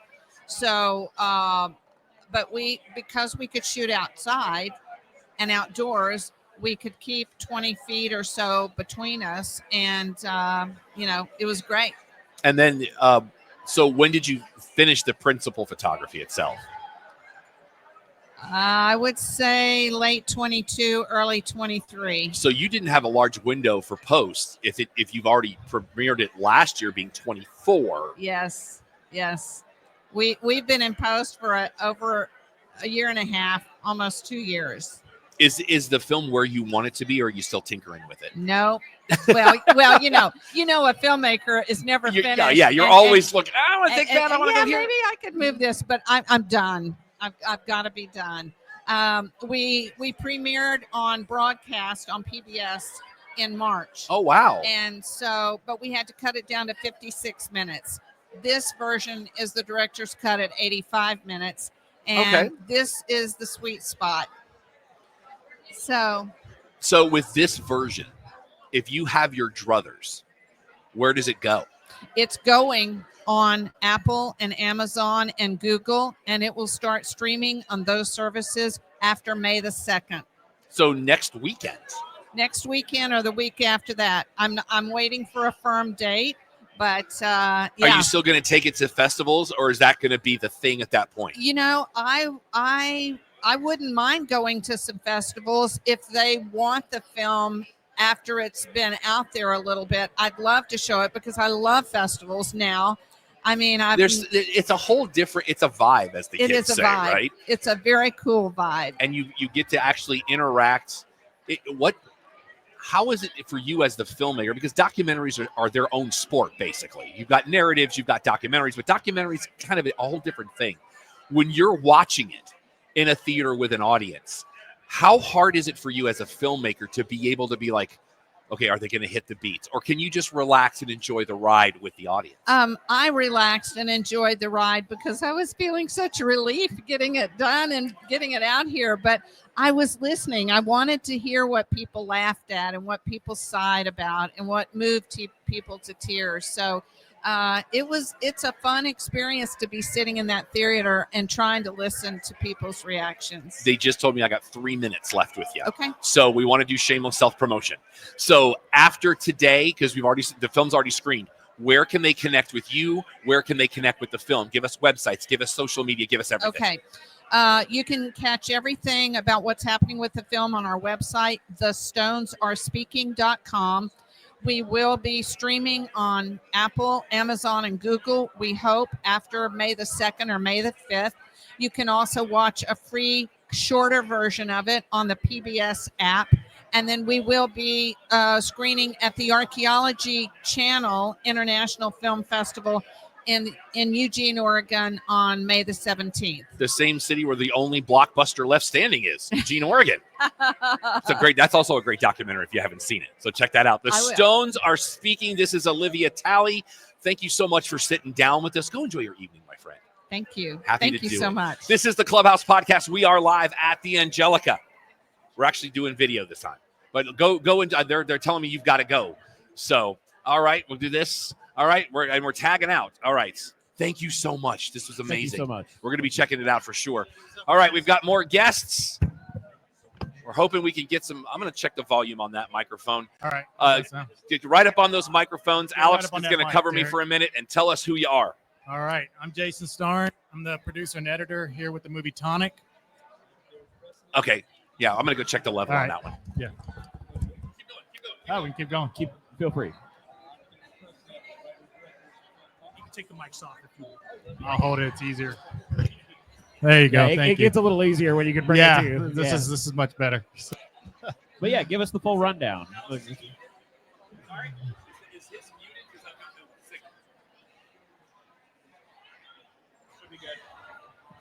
Hello. Yeah, you hear him now. Derek's a low talker. I'm a low talker. He's a writer and a lover, not a podcaster. Ooh, not at all. So Tonic with Billy Blair. Tonic with Billy Blair. Yeah, Billy Blair plays Sebastian Poe. I have gotten the chance to meet him on a few opportunities, but I've never gotten the chance to sit down and Q&A with him. He is one of the nicest cats on the planet. You know, I see Tonic, and of course, my brain goes to music. One of my favorite bands of all time. So you already have me on that level, and there is a musical element to this film. Right. Tell everybody what the film's about. You want me to go? Yeah, I'll go. Well, the film's about a barfly loser piano player. He's a jazz pianist, played by Billy Blair. His name's Sebastian Poe. He takes care of his sister, his ailing sister, who's dying of cancer. Poor Sebastian gets in debt to a crooked police officer over some money for drugs. And as you do. True story. Derek wrote this biography. It's just another Monday for me. I call it Monday. Somebody's true story. His debt is called in, and he can't pay it. So he's ordered to go kill a guy. And so it's an overnight odyssey, and we follow Sebastian Poe through his night of shenanigans to get a gun and to try to go kill someone. And you're about to have an encore screening, which means you've done it already. How was the first screening? How did it go? The first screening was great. It was more of a cast and crew screening a few years ago, and USA was really nice letting us use this place for that. This one we're actually programmed in to the festival encore, as you said. So it's been amazing so far. They do it the right way, and we're big fans of USA. Yeah, that's right. This is our actual theatrical premiere of the film with our distributor. We are a Folsom original, and we'll be out on all the streaming platforms after May 16th. May 16th. Starting with Folsom exclusively. So you've got about 3 weeks until then. About 3 weeks. That's right. So you said you had it for the cast and crew. Of course, this being a public screening, a little bit different of a ball game. Right. How are you feeling right now? I'm feeling good. I think it's a little. We kind of have some help because it's a Deep Ellum. Yeah, we shot this in Deep Ellum, so I'm hoping people will really support it because of that. Because we show it Deep Ellum in a different way. Well, not maybe in a different way, but the actual way. It's like we showcase Deep Ellum. Yeah, Deep Ellum's a character of this film, And for we people that embrace it. don't know, Deep Ellum is one of our arts districts in the Dallas area. I've spent quite a bit of time there myself. Deep Ellum is it's a cool place to go. We have some great concert venues in that area. Being the social hub that Deep Ellum tends to be, and you're filming this at night, talk about the logistics of that, because you really have to, there's a balance that has to be struck of what the normal nightlife is, but at the same time, you're filming a movie. Yeah, it's like on a scale of tightrope walking to Razor's Edge. Where were you? Razor's Edge. We're at the top end of that. Look, this movie's very organic the way it came together. We had some big support from a lot of the bars down there, 8 Dares, 3 Links, the Green Room. Really great support from the community of Deep Ellum's. A lot of artists down there, as you know. So we had a lot of support from that. DPD supported us very well. They protected us. We had security with us at all times. And there's also a fire station in Deep Ellum, so you had that going for you too. There was a lot of sirens running for us, for sure. I was going to say that we planned this film. We came down to Deep Ellum many times over the course of the 6-7 months leading up to the shoot. But one thing you could not account for was how many sirens, how many police, ambulance. Some of the stuff made it beautifully into the film, and it fit the color palette that we created, and it was great. So it's like there was a lot of, it's like you plan for it, and then we just got a lot of happy accidents being in Deep Ellum. And also too, to answer your question earlier, we kept the crew small for a reason. Well, move fast, be safe, be very safe, got a great security team, and go out and have fun and make a really cool movie. And I think we did that. Kind of a stick and move. You want to make sure that the flow of traffic, if you will, stays where it is, but you want to get your shot at the same time. That's right. Yep. Would you say like keeping the small, more agile crew felt more like the almost guerrilla filming element to it, keeping it natural? Yeah, absolutely. I mean, we both enjoy that anyways. We did a film that was about $2 million movie right before this one, and we had a much bigger crew for us. It was up in Washington. Nothing wrong with that. Great crews. There's a lot wrong with that. Well, I just mean it was a multi-union film. We had like 85 people at one time on the crew. It was massive. But you couldn't get that with this film. That's right. Even if we were given, say, $5 million, it wouldn't be what the film became, because we did it, like you said, small film, guerrilla. We got in and got out.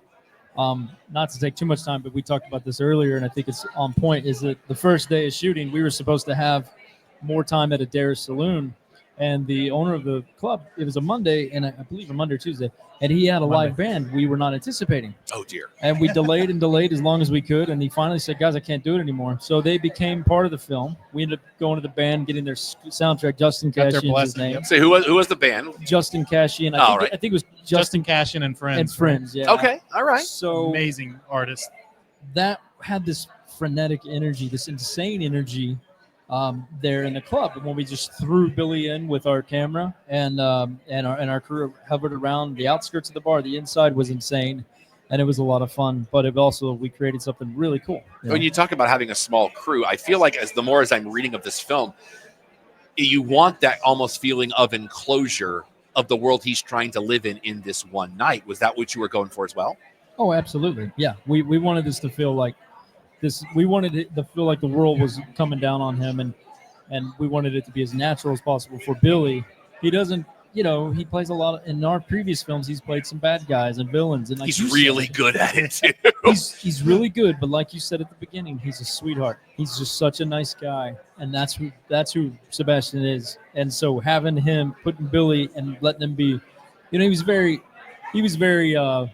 when he was doing it, he wanted to do a Tom Waits voice, and he wanted to do all this stuff, and I said, no, I don't want that. I want Billy Blair. Just do Billy Blair, and it'll be great.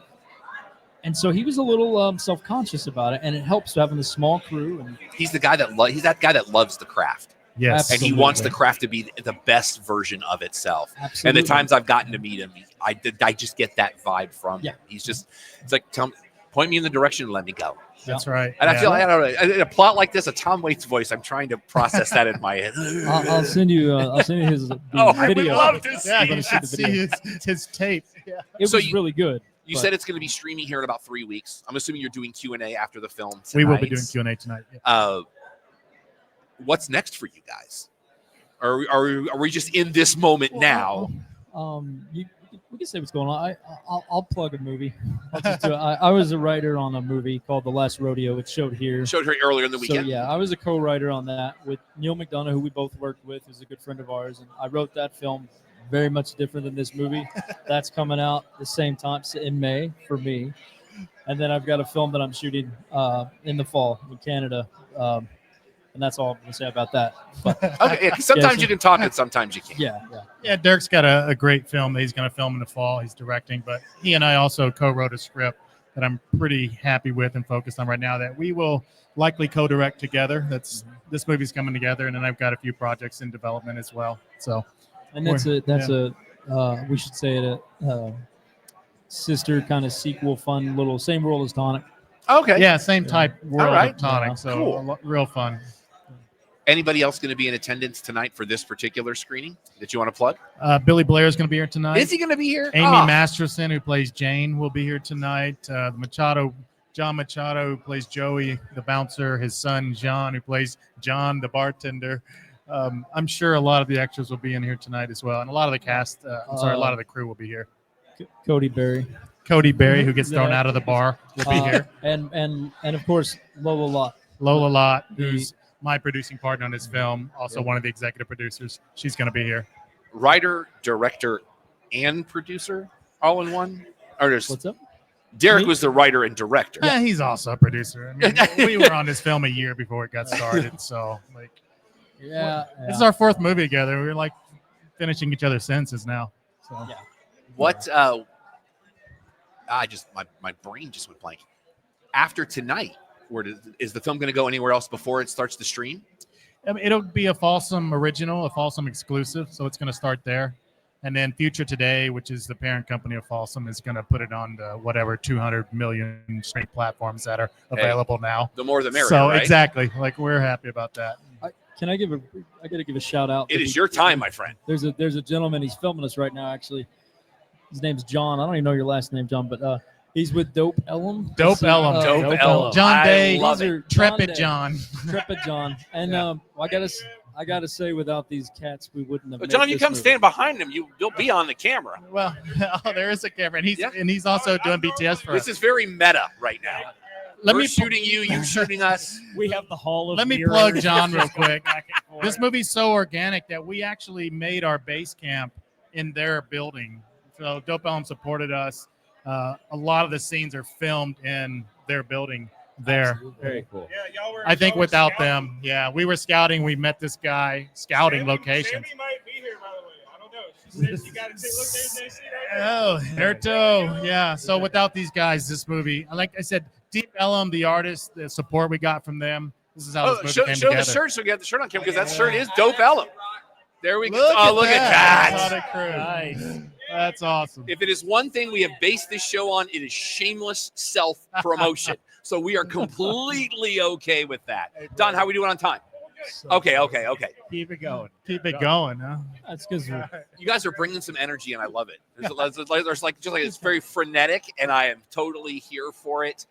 It makes me want to ask the stupid question. Ask It's some. No Come such on. thing, my friend. Now that we have established the baseline of the Kugler deal, if you were offered that, what's the project you want to make? Blank check, 25 years, it's all you. Oh man, What do you got? Blank check 20. My house. I'd like I'd like to buy a big house on a piece of water somewhere. No, I don't know that that's going to make a great film, but I'm sure it'll be great for you. Some people have done that. I've heard stories. People take budgets. There's a couple of people in the news about that. No, just remember, Michael Caine has the best one of those, no matter what. True. Yeah, absolutely right. No, to answer your question, blank check, whatever I could do. I would like to do a remake of. Man, never mind. Not a remake. I think I'd just like to make something. I just want to sell out. I just want to. I want to make one a Marvel movie. I mean, He's like F no. the Russos. I just want that. Yeah, you know what? Like we could do a Marvel movie. Dude. Dallas, the movie, and so I don't know. What are you thinking? I don't know. That's a hard I don't question. know. Never had that a bit. I got to moderate Death Race 2000 last night with Ooh, Martin nice. Coe. Oh. I think I would redo Death Race 2000 now. I'm kind of inspired if They've I had done a it. blank check. Jason Statham. And Nero the Hero. Yeah, I would say they survived. did a version of it with I know, but I Statham. would Yeah. remake. that I'm one talking too. about the original. I'd redo He's both. talking of them. about going back to the Yeah. like how they did the Gone in 60 Seconds, which is not even close to what it originally was. Well, you know my Gone in 60 Seconds story. yeah. I went to the Hard Rock Cafe for lunch once. And as we were valeting, the valet was watching Gone in 60 Seconds. And I was like, bro, probably not the best choice right now. Man. And he went, oh, man, I didn't even think about That's like being on a plane and being like, "Ooh, they have a live." Yeah, no, hard pass. Nobody wants Hard that. pass. Oh no, God no. Are there any movies that you guys want to see that's coming up? Can I just? No, please. I found Please. it. I figured it out. Okay, good. I would make the Masters of the Universe movie. Oh yes. I know they're doing it, but I would make a real one. I have my reservations from the things I've So do seen I. because it's like, it seems like, are we not learning from the mistakes of the first one? I don't know. Because He-Man's my wheelhouse, man. Absolutely. That's, Yes. I'm Gen X. Yeah. It's right in my wheelhouse. That's right. I'm reserving judgment. I agree with you. Show I me agree more, with you. and we'll Yep. go there. But is there anything that you guys are jacked for? That movies that you're looking forward to seeing, or movies that you haven't been able to see that you need to catch up on? Warfare. I'd like to see that. The A24 film. Don has actually he went to the screening of it, said it's very, very That's good. what I've heard. So. Yeah, Big Civil Alex War was Garland fan, fantastic. so- exactly. Civil War was So- fantastic. And actually a movie for me that is not the usual A24 film. So Yeah, A24's. Whenever I see what was it you saw that they're remaking recently, and I was like, A24's Right. remaking. Aren't they the ones that are doing the Carrie thing? That's actually going to be a series. They're doing Right, a but I thought Jason that was Voorhees A24 behind series. it as well. Oh, they They're doing got Friday the, They're doing a Friday Crystal 13th Lake. series, Yep. right? Yeah. And they just cast Linda Cardellini as Right. his mom, That which should be great. I can watch her read the phone book. She's I'm great. good with it. Yeah. Let's go. I think. Yeah, there's no besmirching Linda Cardellini on this Nope. show. No, never. She's, You Never. will get kicked off. she's amazing. I would never. I think a movie that I'm looking forward to seeing would be. It's going to be a while from now for me. I think it's called The Circus at the End of the Road. It's a Terry Gilliam movie. Yeah. And he's Gilliam, older, I'm in. so he may only have one left, two. Because and I don't say that because of his age. I say that because. Can I curse? Can I curse? If on you this? have to. No, I don't have to. I'll bleep. The Say it, I'll bleep it. the mother. He just only makes a movie every 10 damn years. He was my favorite filmmaker, and I'm like, Because so, he can. I know. He's he can. Terry Gilliam. He's a Exactly. Python. He's cursed. You know. But that's a movie that I'm looking forward to see. Just because you just said about Linda Cardellini. Yeah. I could just any Terry Gilliam movie I could just watch because it's him. It's Time Bandits. Yeah, Like that's absolutely. that was one of those Brazil. when I was a kid that was on a loop on Brazil. HBO. Yeah, Right. Brazil, of course. Depending on which cut you watch, because it's like Blade Runner. There's like 9 different cuts of that film. We know you guys want to go get ready, get settled. We can keep So- talking. I'm good. What's up? Okay, all right. You want to keep Hey, talking? you We'll don't keep talking. Stop it. I always All want to right. be respectful of our guest time because I don't know who That's does whose prep time is going to be needed because I have no doubt that this thing's going to be packed tonight because number one, it's Deep Ellum, number two, it's Billy Blair. It's all of the things together. When you need if you're having writer's block or you need inspiration, is there something you go to for it? Writer's block. What do Right. If go you have to? writer's What's block, your is there go-to? a film or Inspiration? or book or something that you go to that kind of helps you through that? I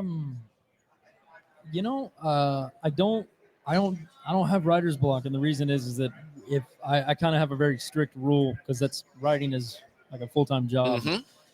If I have writer's block or what you think writer's block is, I don't work on it. I just go away and I do another one because I feel like personally, it's just me speaking, that if you really have an idea and you have the handle on it, you're not going to be blocked by it. You're inspired by it, Yeah. and I write with a lot of momentum.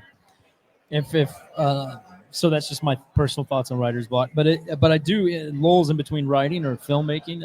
I love the I think it's called Easy Rider and Raging Bulls book by Peter Biskin. Okay. I love films about.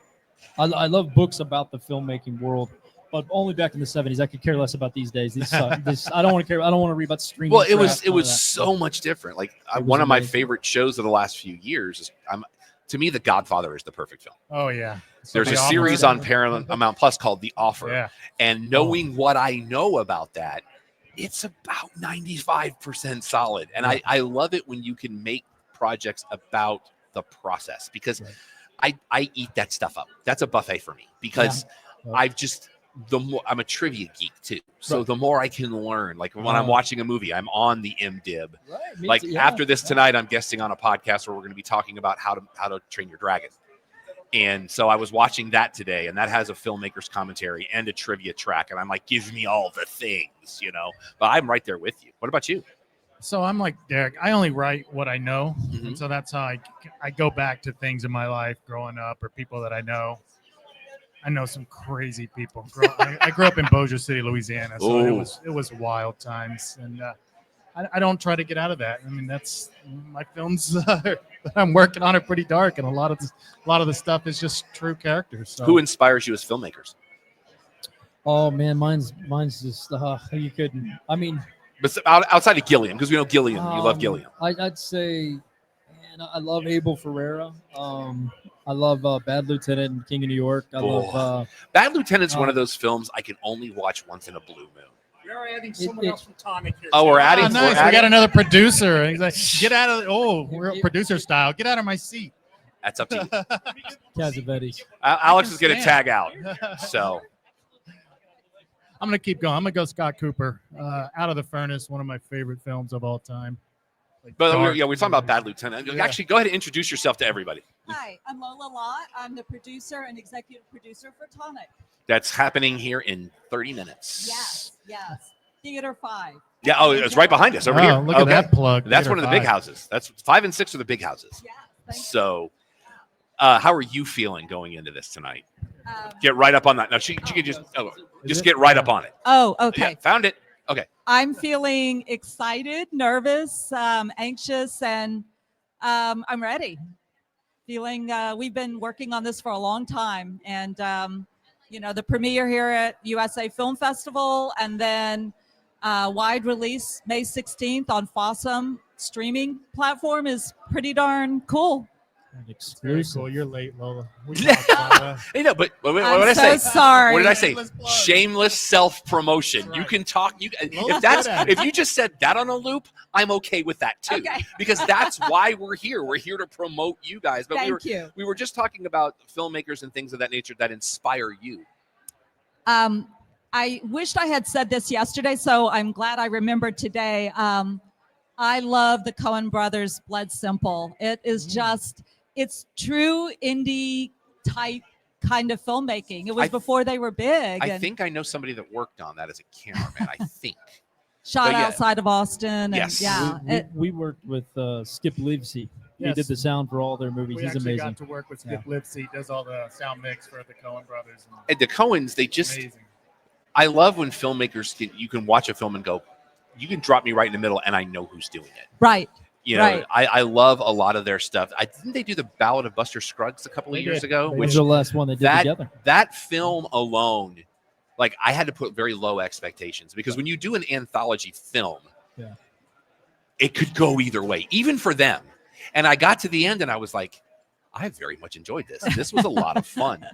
And to say fun and Coen brothers in the same sentence sometimes can be true. That's a little crazy. But yeah, no, absolutely. I love the Coens. You were talking, you started and then we got Scott Cooper. I said Scott Cooper, yeah.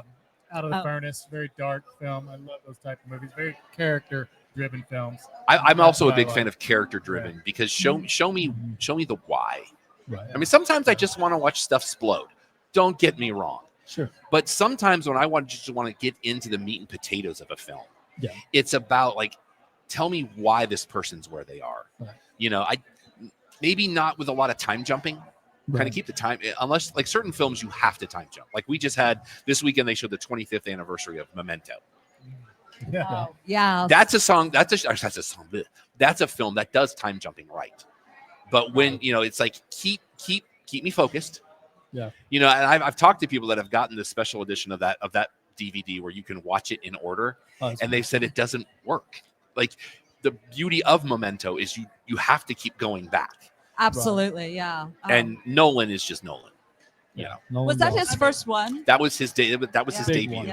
Yeah, I would say that's before we started having to think too much about Nolan's time jumping. Yeah. Like, where am I now? So Yeah. Inception I don't got wanna a be bit taken much out for of me. it. At a certain point, Inception became background noise for me. But he gets the pass because I'm a Batman fanatic. Yes. So he gets a pass for the Dark Knight. Dark Knight's the perfect superhero film. We are good. We were just also talking about what kind of things that are coming out soon are you excited to see?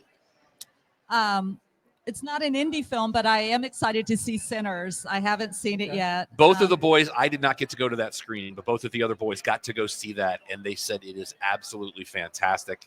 Yeah. I was a little hesitant because I'm not a big horror guy. I have a policy. I live by a code.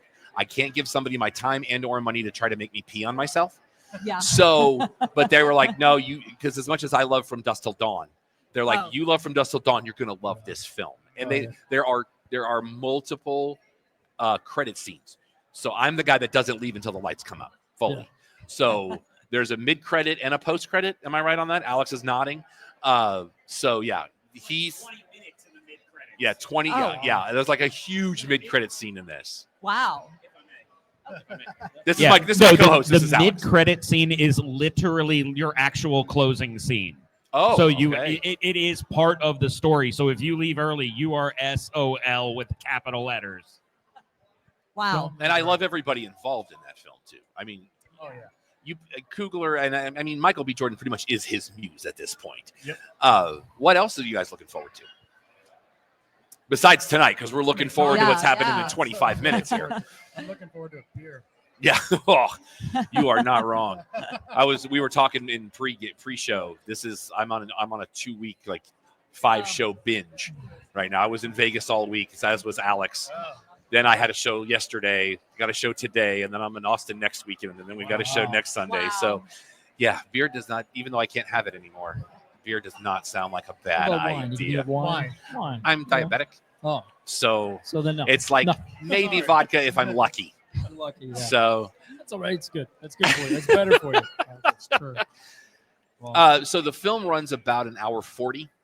Did I see that right? Yeah. 104 with minutes. credits, Hour 45. 104 46. minutes. Exactly. So something like that. So you'll have plenty of time for Q&A after. How many of you are involved in the Q&A? Everybody that's involved in the film. Are you going to bring them all up there? I'd like to recognize them. Yeah. It takes a village, and this movie's Well, special, especially with this movie, because you were doing so. I don't want to say guerrilla filmmaking because that's not really, I think, what you were going for necessarily, but that style of stick and move. Again, we talked about being in Deep Ellum and the hustle and bustle, and I like how you said we had the sirens, but in certain cases it kind of enhanced what we were doing. So when you yelled cut, you were like, oh yeah, absolutely. And then you're also at the same time going, I don't have to sound edit that. It works. Roll with it. Yeah, we had a lot of happy accidents, and they were Yeah. we got them all on screen as much as we could. At one point, we heard some loud sounds. We thought maybe we heard ambulance, and I shoved my DP. I said, Azariah, get out there, go. Get it. Were you able to use some of it for B-roll? Oh, there's. Oh man, it's in there. It's all A-roll. It's all A-roll. Yeah. All right. All right. The whole movie. Hey, yeah, but you know what?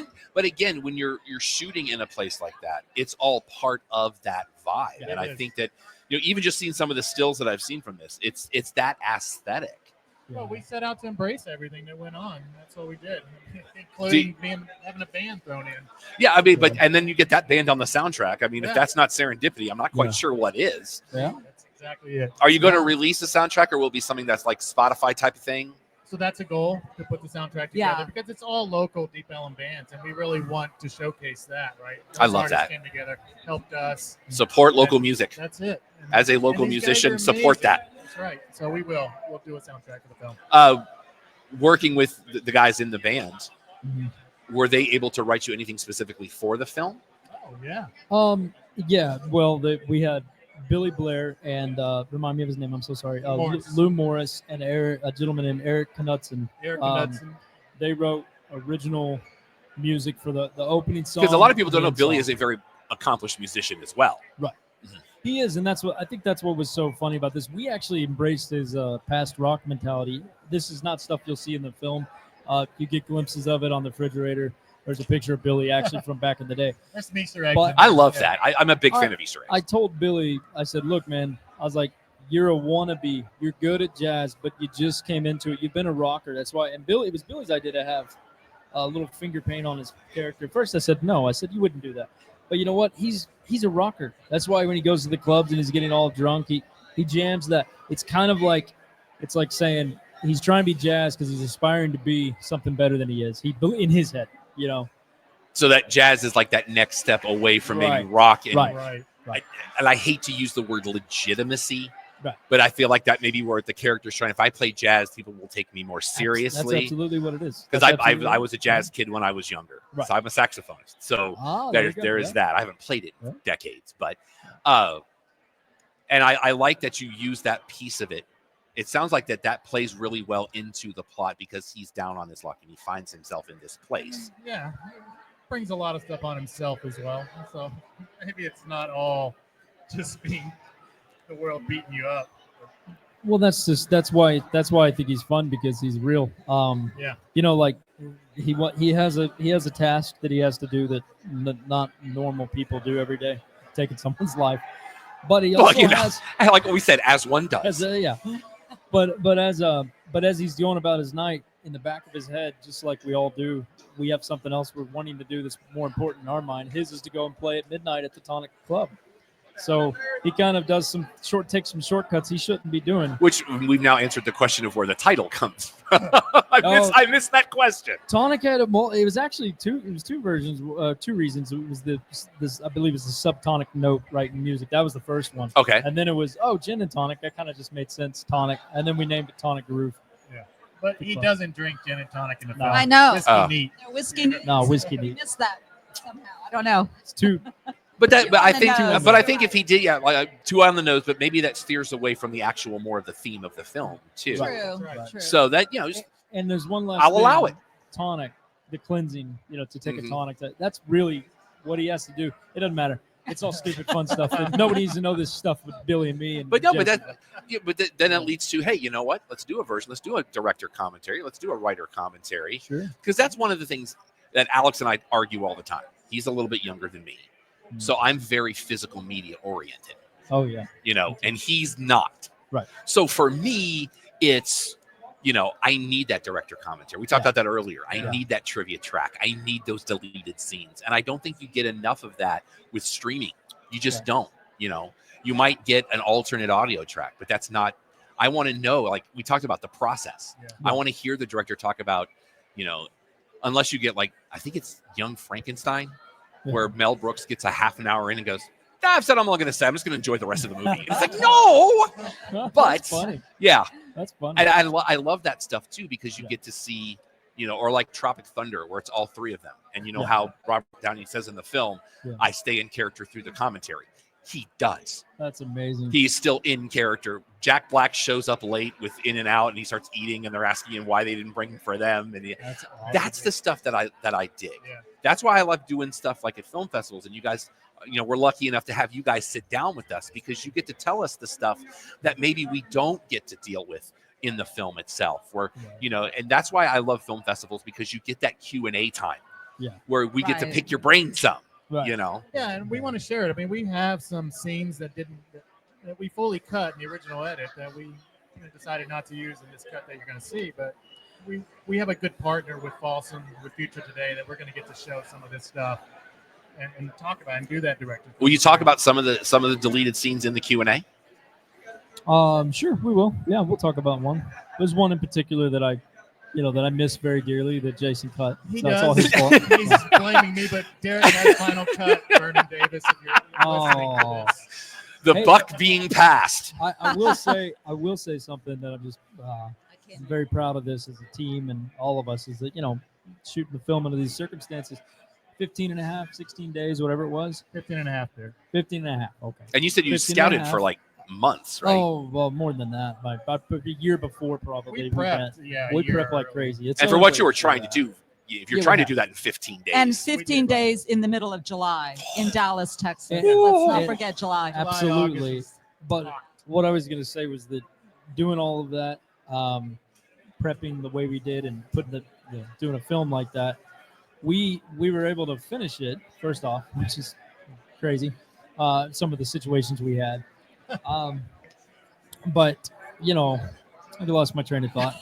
So I don't We know were what I able was to going to finish say. it. Some No, situations we were still dealing with some COVID protocols as well. We had some replacements that we had to do last minute as well because of positive COVID tests. So, this was actually our third film to make during COVID, which has been a pain in our ass. I'm glad I was on the tail end of that for sure. Yeah. Yeah. So, did you already say that we had to change schedules because of COVID testing? We had a assistant DP that got tested positive, and then you have to change. You have to change crew fast and shooting shot schedules. Yeah, It's hard. It's hard. hard. Very tricky. Yeah. I was going to say something. I hate that. Derek needs It'll come to you later. It'll come to me when I'm done, and I'll be I like, always try to think about what I was thinking about up until that point, and sometimes that triggers it for me. well, the old saying, it must not have been very important. So I'm going to pass it on. And then It you'll was something about us you'll being get very efficient and finishing this, and yeah, that's it. Okay. But we had talked about, like, with the schedule you were trying to keep and the way you were shooting the film, that much prep has to happen. And I'm getting the high sign. So let's do some shameless self-promotion before we let you go. After tonight, give us websites, give us social media, give us everything where people can get in contact with you and this film. Well, the biggest social piece that we have right now is our Instagram page, Tonic Movie. Go follow that. That's where everything goes out on. Luckily, we have an amazing cast that has way more followers than all of us in this building. So Follow Ed them. Westwick. Ed Westwick. He has many.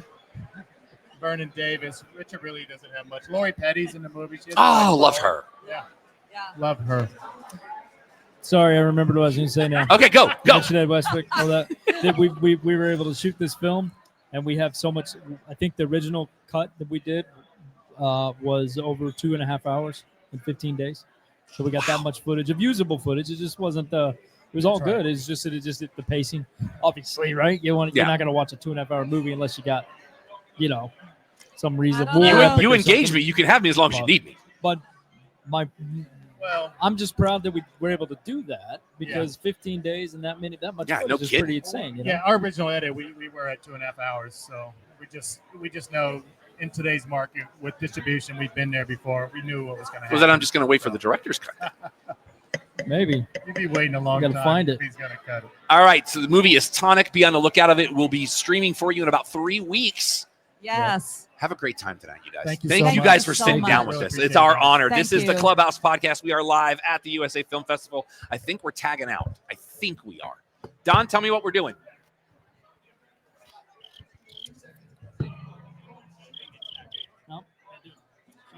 I'm hearing crickets. I don't know what's going on. I'm literally hearing crickets. Oh, thank y'all. Thank you so much. We appreciate you guys. Have a great show. Oh, happy to be here. All right, Alex, you're going to come sit back down. You look under Patreon. Look for Sunset Lounge DFW. That's our network, and that's I just plugged that for everybody at home too. So that works out nicely. We are at the Angelica Film Center at Mockingbird Station as we are getting close to the end of our time. Yep. I believe we're going to have a couple of actors from Tonic that are going to be joining us shortly. All right. I'm just waiting for Don on Don for confirmation. I'm looking for Billy Blair because I've met him a few times. Very nice. Yeah, I know that there was a stop off in a facility. Fair enough. That has been delaying. All right. Fair enough. And there's a lot going on at the USA Film Festival down here in Angelica. Well, but in the meantime, let's talk about next Sunday when we are going to be live at Rough Rider Stadium in Frisco for their May the 4th. I am so excited for We're going to be there. Go to ridersbaseball.com/specials. Use the code Let's Ride 25. What that'll do for you for Thirsty Thursdays, it's going to get you a preloaded ticket for $6 towards your first drink or use of concessions. We'll be there next Sunday. But every Thursday home game for the Rough Riders is Thirsty Thursday. They have a lazy river in the outfield, and that'll be only open for 21 and up on those days. But we'll be there for Intergalactic Star Wars Day. Next week, we'll be live. We'll get you more details as the week goes on. Cannot wait to get to that. That's going to be so much fun. ridersbaseball.com/specials. Use the code Let's Ride 25 for your Thirsty Thursdays. All right, we have guests. Guests. All right, get right up on that microphone. Tell everybody who you are, and we'll get moving. Get right up on it. Get right. You could even take it off if you'd prefer to hold. If it's easier to hold, do it that way. I got you. There we go. There you go. My name is Joe Machado. Play Joey, the bouncer. Mm-hmm. Tonic. In Tonic, which it starts here in about 10 minutes. How are you feeling right now? I feel fantastic. I don't know what's going on with the volumes. Keep talking. I'm going to fix it. Hey, is it good? Oh, yeah. So you got into this. It's how excited are you? Is it like just a nervous energy? You can't wait to see it on the big screen? Or are you just more along the lines of, I know I nailed it? Look, it's not my first rodeo. And especially work with Jason and Derek Presley. So it's just a great feeling to see the product that works so hard ready so people can see it in with this soon to be released, right? On the 16th. Nice. And it's going to be everywhere. Yeah. Everywhere. There's going to be a lot of major streaming. platforms. So it's good. Yeah. Another step. So you have that like artist's feeling like we made something. And you start a project, you have to finish the project. So it's a team effort, takes a lot of moving parts, a lot of talent. So here is the lead actor. How you doing, sir? There's my dude. Billy Blair. How you doing? This is the man. This guy's a natural. This guy right here. You can see him tonight. See, Billy, for 2 years, you and I have been trying to get together. And got we're it. finally doing I know, it. we did. Hey, I'm sorry I'm a little late, but I'm fashionably late. You know? Hey, you're always fashionable. I feel underdressed. Billy Blair The man is is with sharp. us. Billy and I have been talking back and forth for a couple of years through Dallas Comic Show, which was this weekend. Yeah. So I'm finally glad you and I get to finally sit down, and with one of your co-stars of Tonic. Oh man, this guy's amazing. Are you guys ready for this? Oh, This we're gonna is sing together. Yeah, man. We're in the bar. That's no, Yes. No, but I don't know if it was like one-on-one. You brother. You and my brother Higa Machado have a fantastic scene. Yeah, it's a great scene. And this is. And I hope whoever's listening is actually listening on their phone right here in this Angelica Theater venue in Dallas. Well, we're actually doing video. You can see the little dot Oh, before hey. the screen. Yeah. We're on video right now. Oh, okay. So, hey, sorry. I mean, you guys are ready. Don't for worry, this we thing, got the man. money in the middle. Oh my God. I rushed over here, man. I just, They said you shot this in the we're middle. we're just doing a promo video for the platform Possum. This thing will finally go at least nationwide May 16th on Possum. Exclusive. But tonight is exclusively here. Yes, sir. And you get to watch this with an I'm audience. glad you guys are here. Yeah. How are you Big feeling getting ready to screen. watch this with an audience? Oh man, I don't know.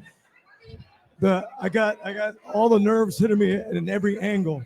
It's a big night. It's a huge It's night. a big night, and I had a big responsibility in this movie, from start to finish. And of course, they put the pressure on me and said, if you suck, this movie's gonna suck. It's not my mojo, man. I'm like, it ain't gonna suck. But you guys find out, whether you're here tonight or if you're like in Alabama, and you can see in freaking Possum on May 16th. And multiple times, right? Oh, and this beautiful guy, man. I did a scene with this guy. Yes. He was so convincing, right? It was my pleasure. I had people asking me for drinks at the bar. He's my bartender guy. You tell them it's on somebody else's tab. Let's go. Yeah, exactly. That's how they always You're like, do. we have a small budget. Use somebody else's tab. Man, But I'm they said telling you you. filmed this in the middle of July in Deep Ellum. Yeah. Which, for those people that don't live here, that is like prime for like 1,000 degrees. Yeah. Did those conditions? It feels like a film like this. Those conditions would almost enhance the film itself. Were you feeling that way at the time? Yeah, man. To be honest with you, I mean, just with, of course, we didn't have a big budget for this, and the crew wasn't as big. I don't want to say skeleton crew, but at the time, that was like the tail end of COVID. All the protocols and stuff like that, and we managed to do it. And I mean, I don't want to say it's like a guerrilla kind of filmmaking, But you but did it a lot felt of. like that. They were saying you did a lot of stick and move because we did. You're in. And Yeah. by the way, introduce yourself to everybody, please, sir. I'm Jean Machado. Okay, good. This is my father here, and we got to share the screen, and with Billy Blair, of course. Yeah, man. So let's get back into it. But it was a lot of stick and move because Deep Ellum is kind of a social hub, and you're in the middle of summer. So skeleton crew probably not the best term, but you were doing a lot of small shots and moving from here to there. Yeah. And it was intended to do that because if you go to Deep Ellum, man, you got all kinds of genre in there. Mm-hmm. You got Adair's, right? And that's kind of like old country, southern or whatever, even punk. And then you have other places that are hip hop, rock, all that. You got dueling piano bars. We down incorporate there all that. I mean, there's no score in this movie whatsoever, but you hear all those elements in the background. You know, that sound, I forget what kind of sound it is in the background, but that's what you would hear. And a cool thing about also shooting in Deep Ellum is that we're not showing, like, everybody thinks Texas, Dallas, bunch of, shit kickers and stuff like that. Mm-hmm. No, man, it's got all the elements. Dallas is a very diverse town. It's very diverse, especially when you go to Deep Ellum. Mm-hmm. So, and we show that. Mm-hmm. And that was that was a number one priority that we wanted to show. They're telling me we only got a couple more minutes. So I want to make sure people understand this movie will be available to stream in about 3 weeks. Foursome? Did I get that right? Fossum. Fossum. Like, Fossum. Yeah, Look that up. Awesome. Fossum. We also want to make sure we want you guys to plug yourselves too. So where can they contact you? Your social medias, things like that. Billy, I know that you're very active. So I'm gonna go. Okay. Well, I'm Billy Blair. I'm the star of this movie. I'm an actor / musician. You can get me pretty much all the platforms. I think I got under Billy Blair Official. Okay. But you'll see some of it's got the blue check mark and all that. And yeah. And if you message me, I sometimes message you back, but just don't be asking for shit. So I'm Joe Machado, actor, martial artist, and you can find me on social media, Joe Machado TV, Instagram, etc. And here we are. Awesome. Yeah, if you find, look up the Machado brothers. I'm the Jean Machado on Instagram, or you can look up Jean Machado on YouTube, and you see a lot of the fun that I've been up to on there. There you go. Oh, yeah. Gentlemen, thank you so much. You and I finally we're going to do this again on stage, brother. I can't wait. I love you. I love you. Guys, have a great night. Thank Congratulations. I can't wait to hear how it goes. Tonic, that's the movie you want to see. And it's going to start here in just a few minutes at the Angelica. My watch is even telling me I got to stand up. This is the Clubhouse Podcast. We are live at the Angelica in Mockingbird Station. It is the final night of the USA Film Festival, and I've lost my team. There's Don. There's Alex. Because we're wrapping up, guys. We are wrapping up. Alex, there's a sea of people. There's Billy goes in for pictures. I love that man. All right. Oh, my goodness. Mercy. Well, that was an interview. This has How been many of these have we done together? I've lost count. I mean, if you're counting years, it's been 12 years now. So that's Speaking one of the stick and most move. boom, boom, boom, back and forth. You guys have the chemistry interviews I've seen you do in a lot. Thank you, brother. That means a lot. That truly does mean a lot. That crew with that producer and stuff. You guys Man, were rolling. it's just, it's always a blessing to be able to do stuff like this. And a blessing ain't a blessing if you can't share it. I gotta give a shout out. Coming out of that Stones, the archaeology film. Ready for this? One of my local heroes saw it coming out. Got to say hi to him and say hi to him from the Fantastic Faye Forward. Was Greg Fields, WFAA weatherman in the morning. I didn't even see him. Yeah, he was coming out this way. Nice as could be. I can give a shout out. WFAA, he's awesome. Channel 8, ABC affiliate. Holy mackerel. I just said holy mackerel. Yeah, mackerel. This is awesome. All right, boys. Let's. Any final thoughts before we do the plugs? Because We got to thank USA Film for having us out. Always. We love the USA Film Festival. Everybody here is so great to us all the time. We're fortunate every time we get to do one of these. And we're on back-to-back weeks of remote shows. Hey, and May 4th. I know. Next and Sunday. Also, Real Al's. Thank you to the Schuberts, always. That'll be May 17th. That won't be live. We'll be live to tape because they've got cell phone blockers in the school cafeteria, so we can't broadcast live. But we will have audio available for that show. Available very, very quickly after. This will be available not too more after as well. Is that Massey? Yeah. The are working on Brian Massey, you're a menace. Oh my God. How are you, brother? It's good to see you. Careful. Brian Massey is here. That man is a menace, and we love him.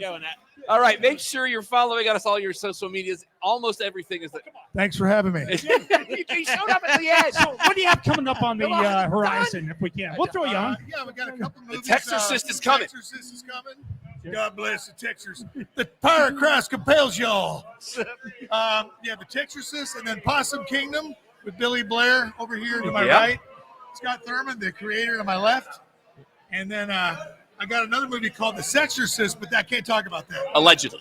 Allegedly. But that's not for discussion. Because that's a bad word. Is it a film festival if Brian Massey doesn't show up at least for a couple of minutes? A couple of minutes. I got 20 minutes. We gotta go. I got another thing I gotta go do. Hey, thanks for having me on your show. It's been a real. Call me. We'll do lunch sometime. Mike's cutting out. 1/3 of Beautiful Chaos joins us. My dude, I love you, brother. I love you. Call me. Follow We'll us, do lunch. follow us on your social medias. Almost everything is the Clubhouse Mother's Day's podcast. coming up. We've also got Clubhouse show out there as well. Good mercy. You can follow me on your social medias if you'd like. Everything is yes, that Rob Irvin. That is spelled ERVIN. Go, please. Backsplit on all social God. media. If you'd like to help out the show, please go to ProWrestlingTees.com and search for the Cheap Podcast. If you want those shirts that make you look good, make me look good, ProWrestlingTees.com/podcast. At Twitter, I'm at Nick Boonu, HBNUU. And if you want this madness at your place, When? May 4th. May 4th. Next week. With the Fresco Rough Riders. email me, Don at theclubhousepodcast.com. We love doing these remote shows because anything can happen and usually does. You can email me questions, comments, concerns. Tell me to go #. I am Rob at theclubhousepodcast.com. Charlotte Marshall's on Pinterest because we are morally obligated to say that. Our normal show, which will be back next week, ? Thursday nights, 8 Eastern, 5 Pacific, your one-stop shop for all things sports, entertainment, pop culture, and pro wrestling. And yes, we will get back to that because we have to talk about Mania at some point. So until next time, for Alex, for Don, for the Empire, I'm Rob. Clubhouse is closed. Brittany Palmer did end up going to Coachella. Oh. And I'm going to go do the thing.